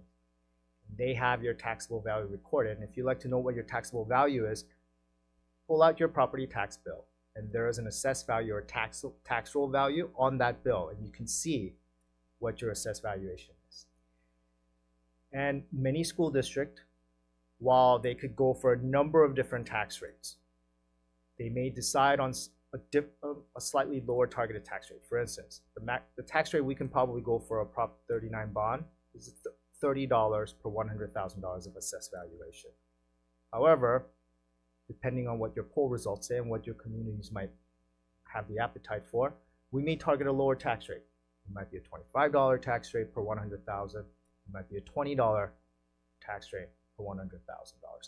Now, the tax rate is very important. because that could determine or influence the amount of bond package you can ask your voters for. Larger the tax, generally greater the amount of bonds you can support. So let's talk about the assessed valuation. We made a lot of emphasis on assessed valuation versus market value. So let's talk a little bit about assessed valuation. But before I do, I want to also just remind the board that every time we take that bond draw, every time we take money out of our line of credit, we have to come back before the board to seek your formal approval to proceed. So if we take 4 draws, we'll come before the board for your approval 4 separate times. If we take 5, we'll come back 5 separate times to seek your approval before taking the bond draw. Now let's talk about that last consideration, and I like to bring this slide up as we're doing that. This table is a history of your assessed valuation growth. You may see that in certain years we grew in the 6, 7, 8, 9% per year. You know, we had some decreases, but that's a typical to see throughout the state because those are the years associated with the Great Recession, if you recall. And during the teeth of the Great Recession, many school districts experienced declining assessed valuation. And if you look at the very bottom of that table, our assessed valuation grew by about 5.5%. But you're probably asking, well, Jen, I thought you said Prop 13 limits us to a 2% assessed valuation growth per year. Well, as a district overall, there are a couple of catalysts associated with assessed valuation growth. One is new developments. Every time you have a new development, that building gets assessed at then current market price. So that is a catalyst. Another catalyst is when you sell your homes. So you may have bought your home for $400,000 10 years ago, but you could sell your home for $700,000 this year. That new owner, their assessed valuation gets clocked in at $700,000. So you automatically see a jump, and that's the reason why you see assessed valuations grow year over year greater than the Prop 13 cap of 2%. Now, I also put in that blue stripe on the left your 20-year average, and there's a reason why I did that. If you look on the right side of that slide, one of the benefits of being in San Diego County is that the San Diego County Taxpayers Association has guidelines about school districts and bonds. And these guidelines exist so that you don't over leverage yourself. And one of the guidelines states that when you're putting together a general obligation bond program and you're thinking about what assessed valuation growth to use, that 5th consideration I had shared with you on the prior slide, you should consider this, which is look at the lesser of 5% year over year growth rate or the average of your past 20 years of growth rate. And for us, the rate that we would use is about 3.5% because we don't quite exceed the 5%, and the guideline says we should use the lesser of the two. So if we were to put a bond package together, we may assume at 3.5%, even though our average is about 3.6%. So this is one of the big considerations that we need to be mindful about as we put a bond package together. And here's why it's important. If you assume a overly rosy or optimistic assessed valuation growth rate, there are chances where your tax rates might actually be greater than what you're targeting because there are greater chance that your assessed valuation growth may not meet those rosy projections. Conversely, though, if you're too aggressive and pessimistic about your future growth rate, let's say we assume 2%, then what you end up doing is you might shortchange yourself. Because remember, taxes determine the size of the bond package which you can support. So the lower the growth rate, that means we have to downsize our bond plan. So we want to be very careful about what's the right growth rate to assume for our community. And for us, it might be 3.5%, just looking at our average. So that's a little information, well, not a little, that's a lot of information about general obligation bonds. Now, I would like to spend a couple of minutes talking about your old bond. District is not new. General obligation bond is not a new concept to our community. Mr. Farias mentioned that the district supported a bond over 2 decades ago. And this is the battle language from that bond. It was Proposition X. Since that time, the county has moved away from this naming convention, from calling it a proposition to a bond measure. So if you were to explore a bond in the future, don't be surprised if you see Measure A or something like that. The reason why I want to share this information with you is because of this. I've intentionally separated the colors of the text. I've highlighted half of the text in red. I left the other in black color. And the reason is this. The text in the red, that's the part of the ballot language in which the district has some say in. You have the ability to edit some of these words. So you may want to highlight certain projects, or you may want to use certain verbs. Maybe instead of improve, repair, and renovate, you might want to use something different, and we could do that. However, the text in the black, that's legally required, and you cannot edit that. One other thing I would also mention here is that since 2002, there's been a change to the law where you now must dedicate more of your 75-word ballot language to incorporate and show some of the financial statistics related to your bond. And those financial statistics include these: the average annual repayment on a potential bond, interest plus the bond face amount, and what the estimated tax rate might be. So the voters can see what they're voting for. But this 75-word ballot language is important because of this. When people walk in to vote for your bond, this is the first thing that they see. And in many cases, this might be the only language that they see. So I thought I want to share that with you. A little walk down memory lane, I guess, but these are some of the activities that the district undertook under Measure X. Remember we mentioned earlier that a bond authorization is like a line of credit, that you don't draw all at once. This is an example of how it works. The community supported a $32 million bond package. However, if you look at the bottom half of that page, the district took 4 separate draws.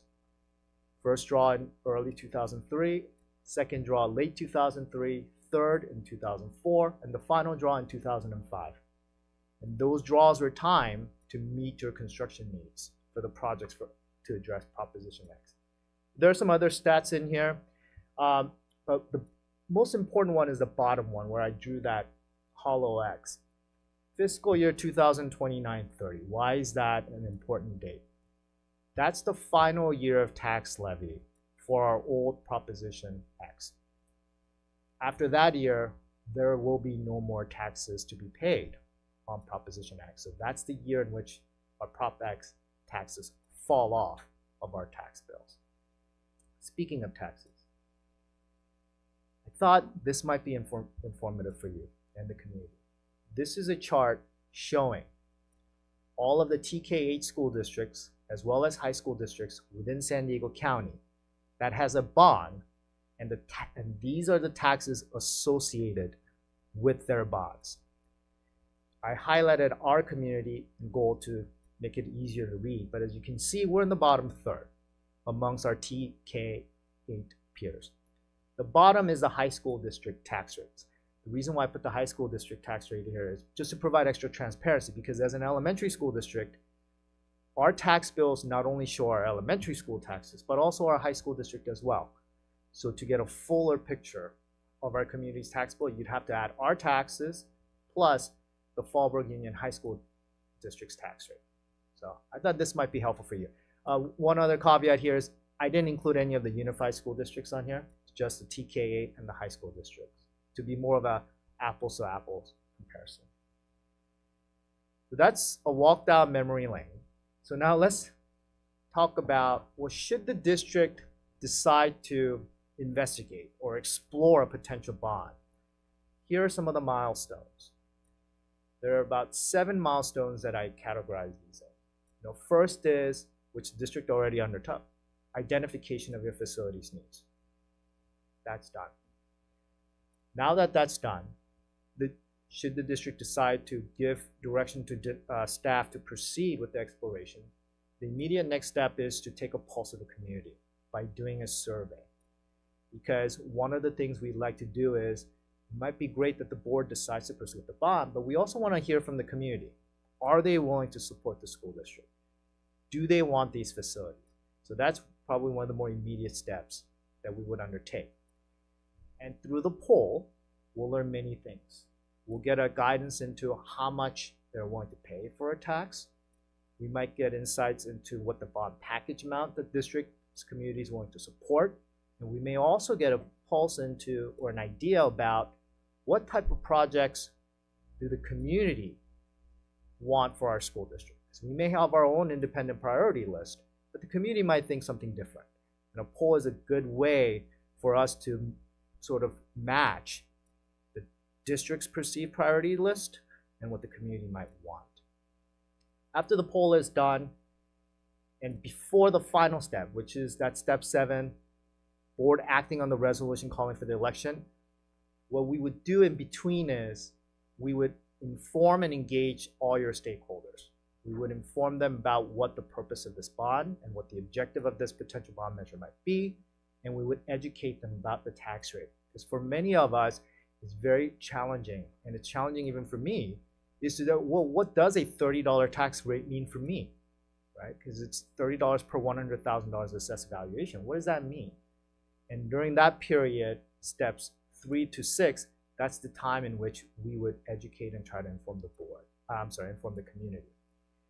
That's step 7 in terms of, the board acting on a resolution calling for the election.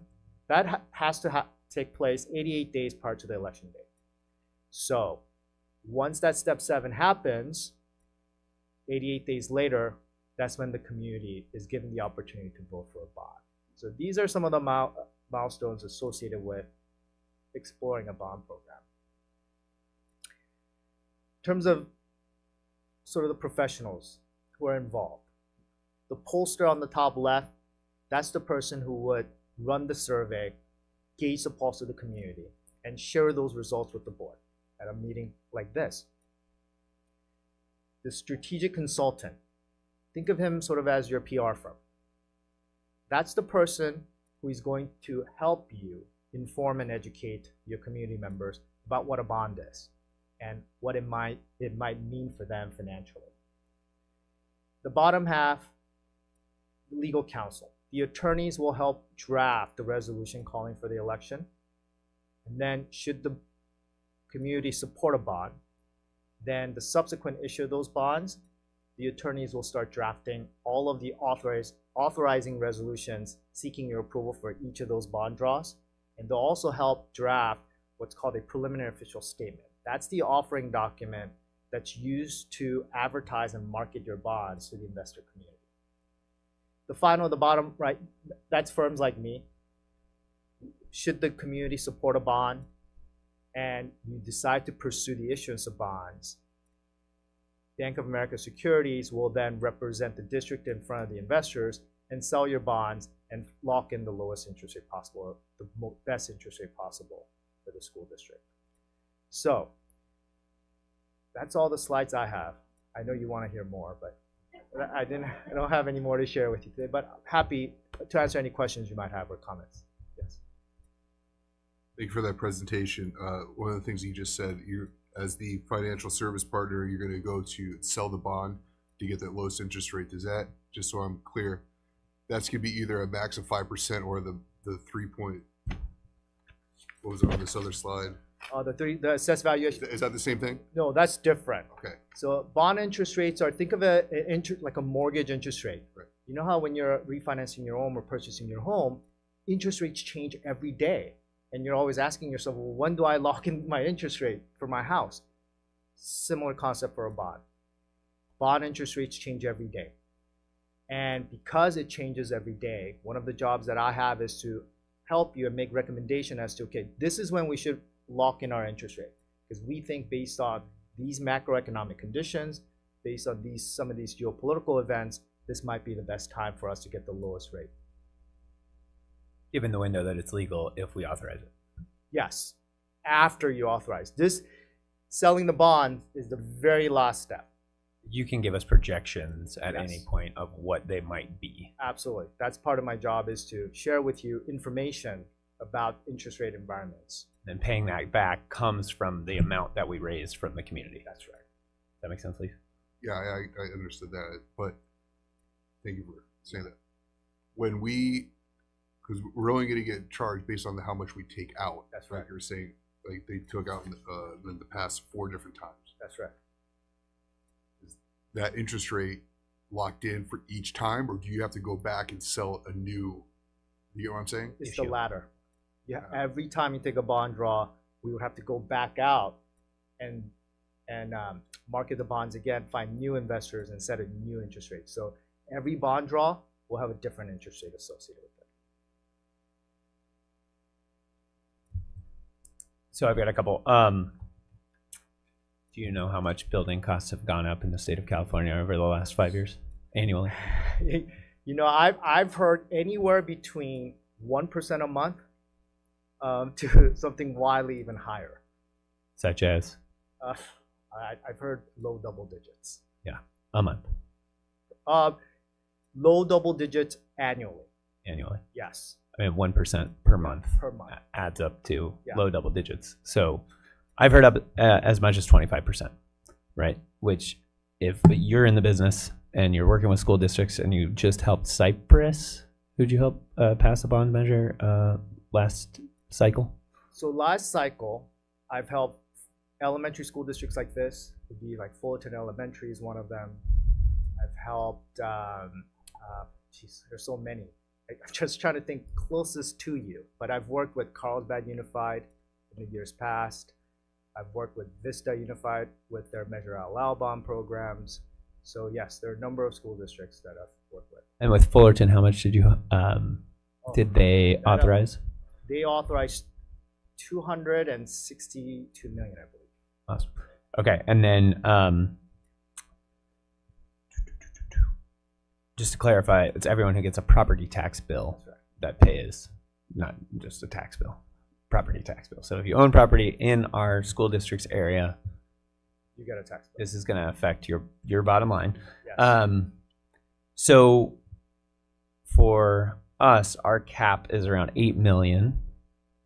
Excuse me, our property values of all the homes that are assessed by the county is 8.5 billion, let's call 8.5, and then we can project a 3.5% annual growth over the course of repaying this. So that can cap us at a net value of around 15 million over the course of 20 years, right? So I would say for a district of our size, just back of the envelope math, the district could potentially support about $75 to $90 million bond package. 75 to 90 at the maximum million. tax rate of $30. Okay. Can you repeat that, please? Sure. About 75 to about 90 million. So of the 200 to, or excuse me, the 300 to 400 million dollars that Armando mentioned at the beginning of projects that we've identified, we can only afford legally, we can only legally raise 75 to 90 million in your assessment. Yes. So already our wish list gets quartered. Yes. And then every year that we wait on this, the amount that we can afford effectively reduces by about 10 to 25%, depending on the cost of going up. So our wish list immediately gets cut down by a quarter, and then it goes down significantly each year that we don't do something. Yes, your purchasing power erodes away every year. So, there's another school district that we help with and we partnered with.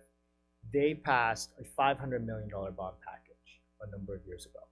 And the original bond plan was meant to be drawn over a 10-year period, 4 separate bond draws, year 1, year 4, year 7, and the 10th year, all in equal amounts.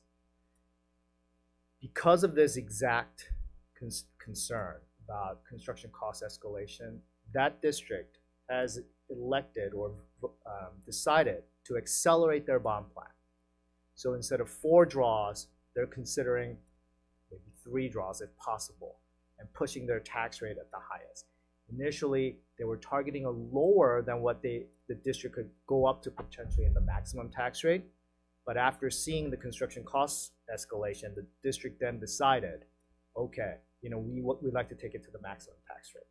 And that's actually a good segue. I would like to just mention here is when the voters vote on a bond, the one thing that cannot change after the community votes on it is the package amount. So if you decide to put a $80 million bond package, let's say, that $80 million top number cannot change. However, the tax rate that you state in your ballot language, that can fluctuate and change. So if you target let's say a $25 tax rate in that ballot language, you can go all the way up to $30. That's the legal maximum of the Prop 39, the new bond. So it allows for some flexibility. It allows some flexibility. And the school districts that generally tend to migrate up or rebench their targeted tax rate is precisely to address that reason about erosion of purchasing power, construction cost escalation, and therefore they would like to accelerate their bond draws. Thank you. So I've heard about preferred labor agreements, which can be written into a bond measure to privilege local construction groups and make construction dollars benefit the local economy. Can you speak to the pros and cons of that approach, and if you've ever seen it work in your experience? Yeah, I have seen school districts who have tackled that topic of PLAs. Certain school districts, yes, PLAs for our community. Other districts might say, no, PLA is not for our community. And the pros and cons are this. So PLAs, I think for the school districts that elect to say, no, we don't want PLA agreements, I believe the premise behind their argument is PLAs generally tend to increase our construction budgets, and we don't want that. Communities that say we're okay with PLAs is, they understand that maybe many of their community members are part of those industries and they want to support their community members, and that's fine too. I think each district has to decide for themselves on whether or not they would like to be PLA to be incorporated into their bond program, but that's up to the board and up to the community members. Do you have any data on how that changes overall project cost? I probably do, but unfortunately I don't have it with me. I can get back to you on that. Back of the envelope? I don't know, and I don't want to make up a number. Bankers don't like back of the envelope? Okay. I mean, I think for our feasibility, understanding, is this a 5% increase in costs? Is this 10%? Is this 25%? Like, I think I did my bathroom had a leak, so I had to do a bathroom remodel a number of years ago. And one of the questions I asked my contractor was, hey, how much is this going to cost? And I interviewed 5 different contractors. I got 5 different answers. And not only that, they weren't even close. And I asked, why is it everyone is different? Well, they say XYZ, ABC, your neighborhood is different, where you live changes things, availability of labor changes things, tariff changes things. So I think it's just one of those numbers that I've just lived to and just, I don't know. And I would hate to just venture a guess. Okay. When we go to market the bonds, they go to the bond market, which gets sold to institutional investors who package this to their retail investors, right? So municipal bonds generally are how we know these things. That's right. But there is the potential for a campaign that works with a local bank to make these bond purchases available to our local community. So elder people or other people who are on fixed income or looking for safe bets can know that if they buy these bonds, they are funding the future of their schools and inadvertently or potentially directly improving the institution that is part of their community, their school district. That's right. And that's one of the things that should your community be generous enough to support a bond.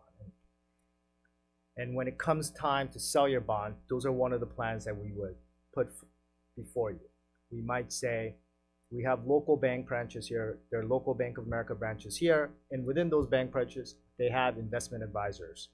And one of the things we could do is put out advertisements. Say, Fallbrook Union Elementary School District is in the process of selling bonds. I'll just call it Measure A. If you'd like to purchase these bonds, please call this number or ask your local representative. That's awesome. That's something we can absolutely do. And does that work across financial institutions, or is that only limited to Bank of America? There are financial institutions who can do that, and there are financial institutions who can't do that. It really depends on where you have brick and mortar office locations. Okay, so a local regional bank could also do that. Yes. And would you be willing to partner with a local regional bank to make that happen? Of course. And have you done that in the past? We've partnered with smaller firms to make sure that we can sell our bonds to the widest audience possible. Okay, thank you. What does school modernization mean for communities over the long run, socially, educationally, and economically? What are the impacts, the takeaways to communities that do invest in modernizing infrastructure? Yeah, I think in light of declining enrollment that's faced by all the school districts up and down the state, every school district is now in competition for every single child.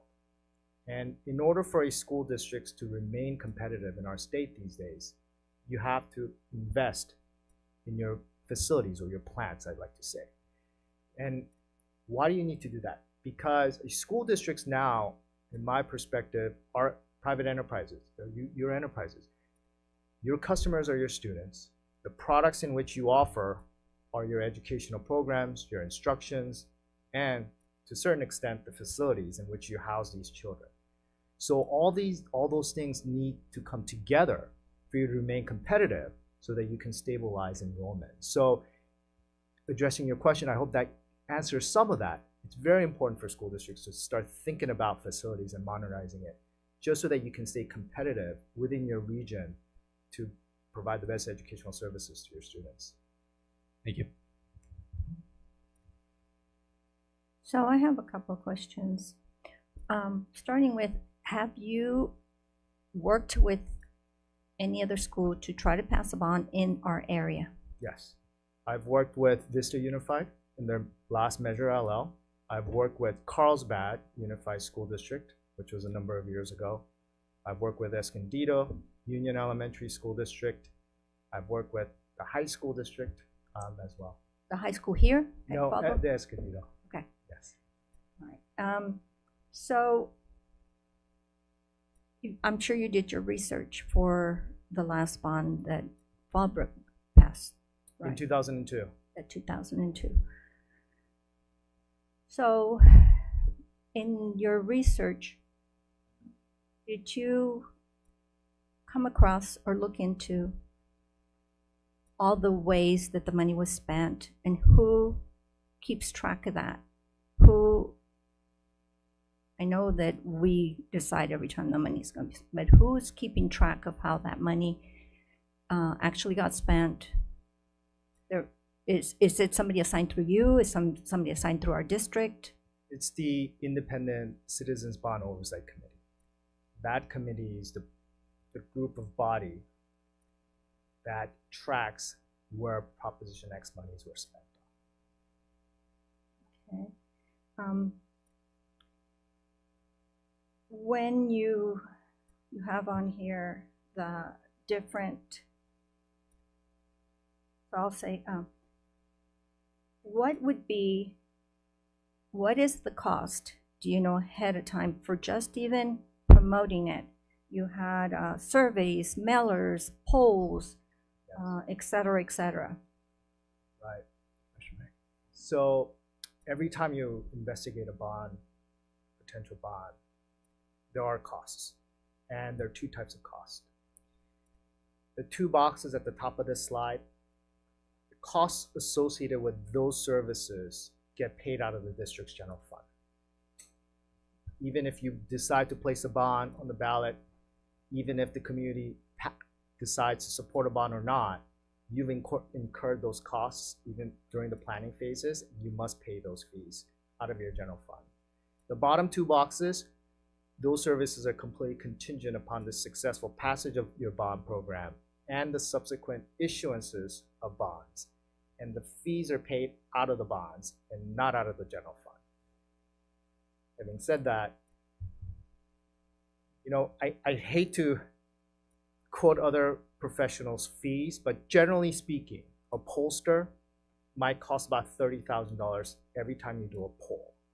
And for a community like us, we may want to poll twice. Why is it? So there will be what I like to call a baseline poll.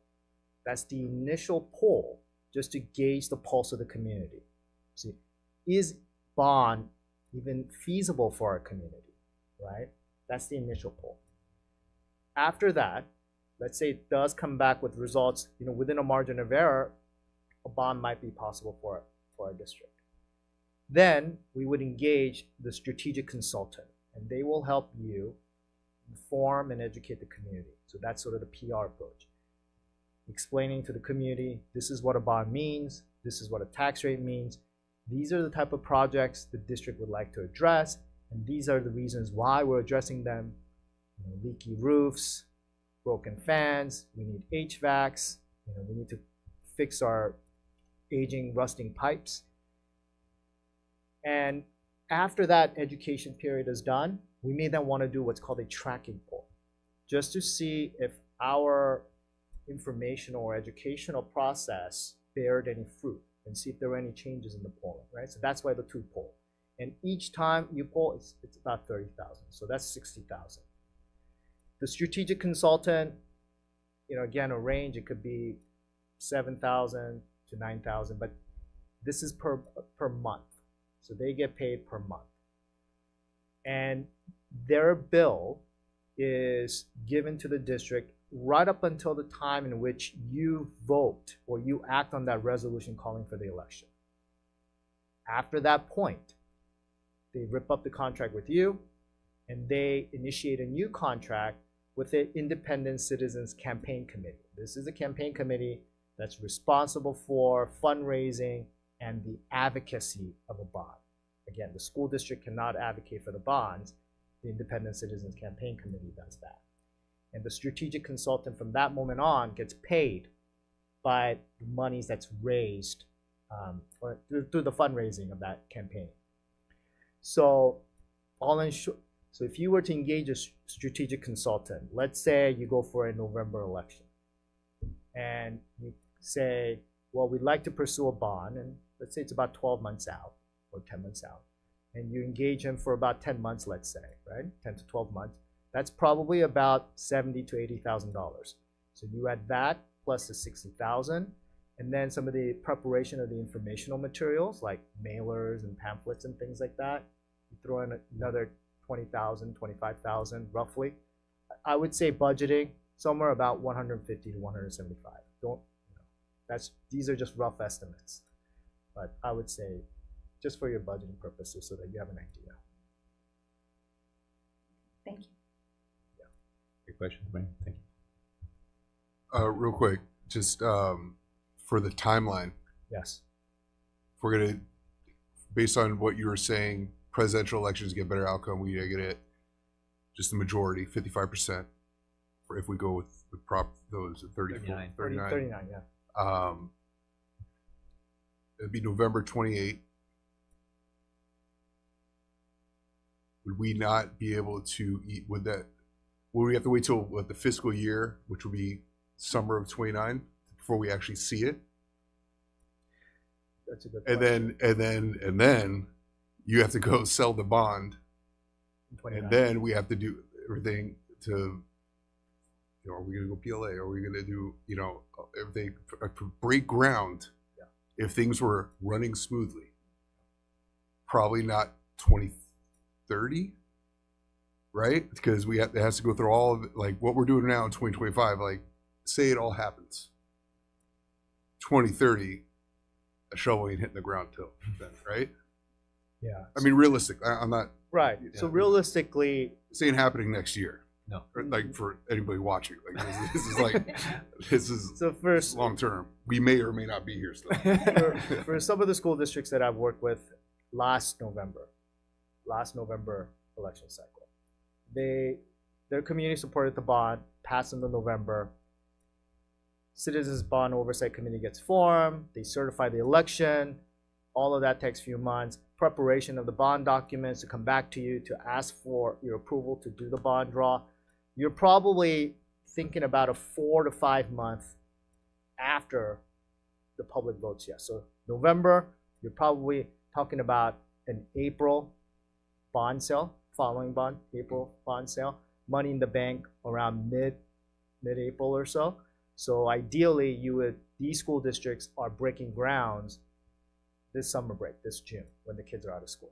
So they have the money in April. When the kids left, they start construction. So about 7 months. After the election. After the election, Okay, yes. so then it would be 2029 summer-ish. Yep. If we, okay. I would say, just ballparking. Okay, so I have another. Yes. I have a couple more questions. So first, would it be beneficial to wait till the old bond is paid off before taking on another bond? So you have options of that. So I think many pollsters will generally say that there are greater chances or higher level of support when you're communicating to your voting public that an old bond is falling off, and we're asking for what's commonly termed as a tax extension or a tax replacement. So short answer is, I believe that's a yes. So for us, because our bonds have about, today's 26, so 3 years after this fiscal year, right? If you were to pursue a bond, let's say in the next election cycle or the presidential election cycle, there are mechanisms, even if we pass the bonds in 2028, there are financial tools available to you that will allow you to capitalize interest while the old bonds are being paid off so that there isn't any overlap in taxes. So these bonds might be outstanding for a couple more years after, should your voters decide to support a bond. We can financially structure the new bonds so that those tax rates associated with the new bond kick in or gets levied after these old ones fall off. Oh, cool. So kind of stretching the term out. That's right. That's right. And we can communicate that clearly and easily to voters? Yes. Yeah, well, that's what the pollster and the strategic consultant does, the communication consultant. But one of their primary jobs is to make sure that anything that we would like to do with the bond gets communicated effectively and understood by the community. So a couple more questions that come to mind. No, I don't mind at all. I love this. Thank you. So did you look into, we have other schools in our community that are connected with our community, and that would be Bonsall, and it would also be the high school, Fallbrook High School. Did you look into if they've asked and what happened if they did in recent years about passing bonds? I do have some information about some of your neighbors. So both Bonsall and your high school district did ask their communities for a bond last year. And unfortunately, neither of those two districts' community supported the bonds asked for by their school district. So answering your question, they asked their communities for a bond, but their communities said no.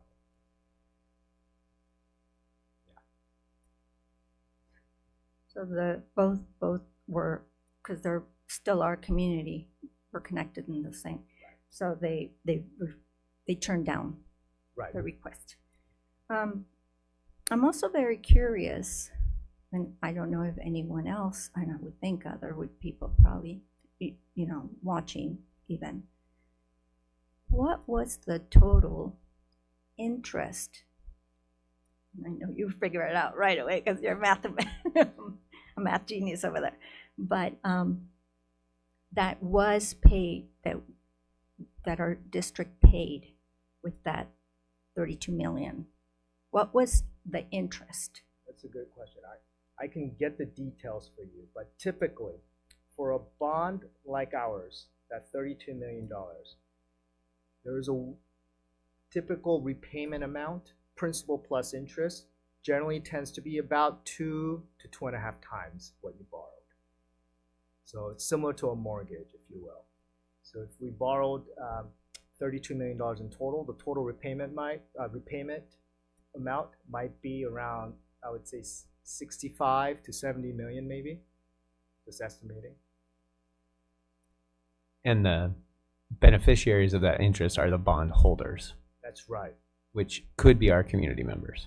which could be your community members if they decide to elect to invest in the bonds. Otherwise, it'll be institutional investors. Right, right. Anyone else have any more questions or comments? Thank you very much. My pleasure. Wonderful. Yeah, My- thank you, Gene. My pleasure. At this point, Madam President, because we are supposed to discuss these things in a public forum, and this is a very complex topic, but in order to move forward, it's recommended that we have unanimity as a board. Do you want to entertain a discussion between all of us, or would you like to schedule it for another time? I would like to schedule it for another time. We still have some other things on the agenda to work on. Okay. So, great. Thank you.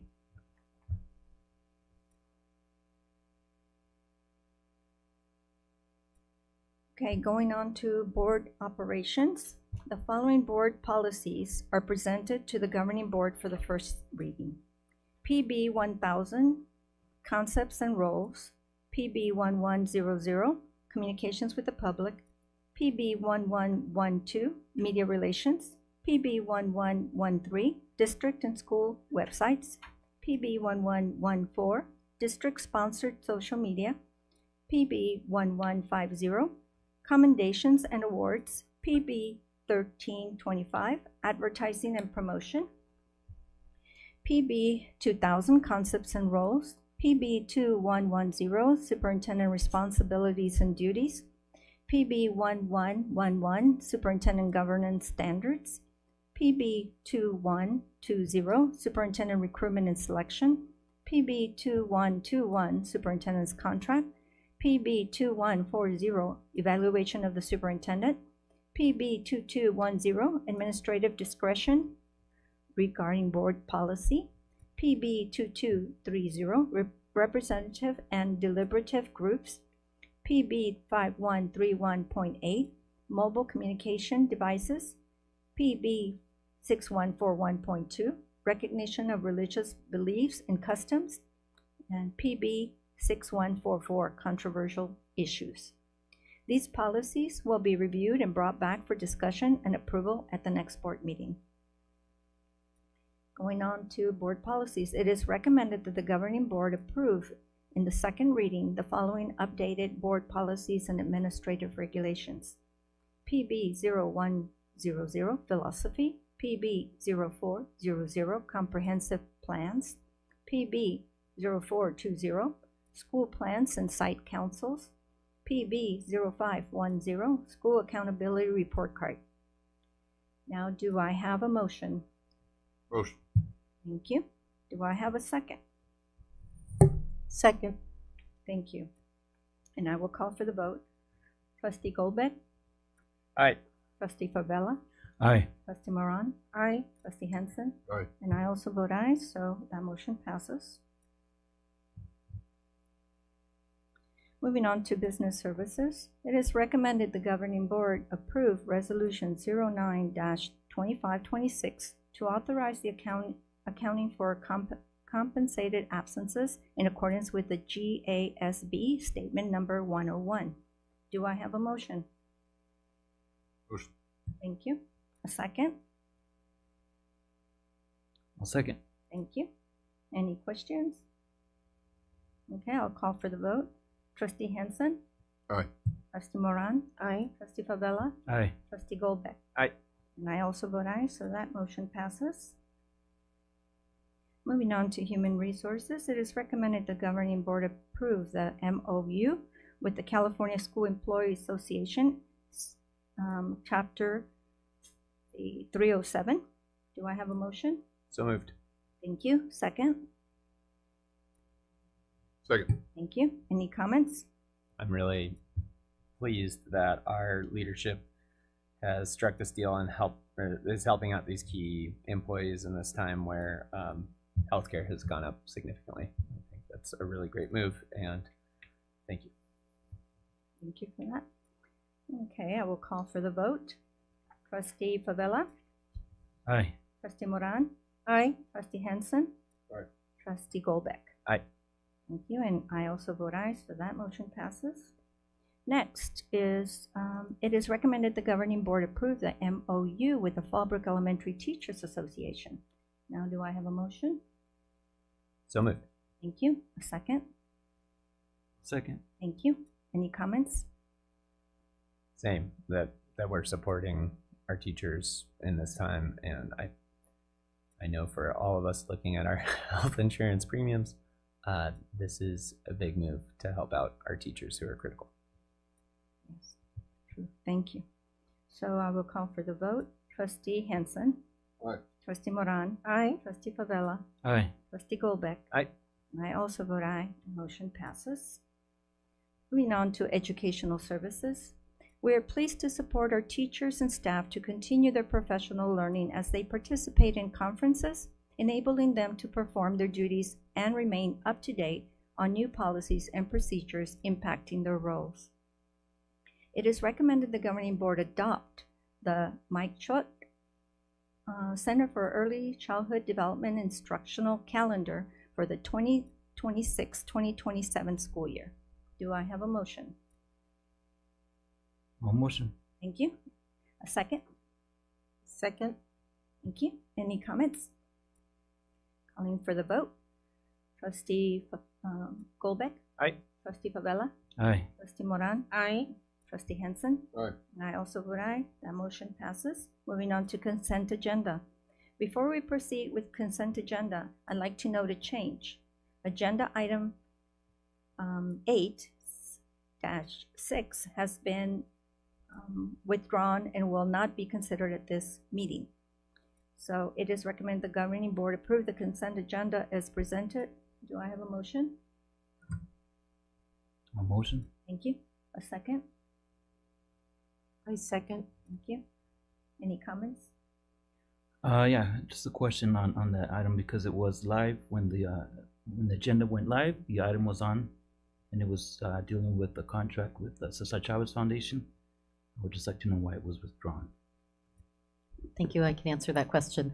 We had a request from a board member to review the materials, and so because there's not a time-sensitive nature to this particular contract, we're able to just push the agenda item to December, and then that way we can allow board members to preview the materials and take a look at them to have more information. Thank you.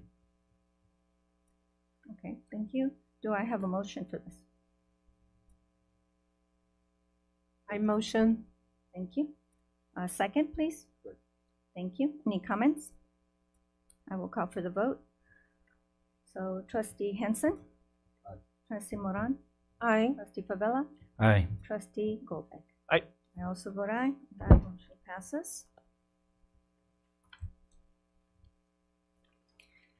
With that, the meeting is adjourned at 8:17.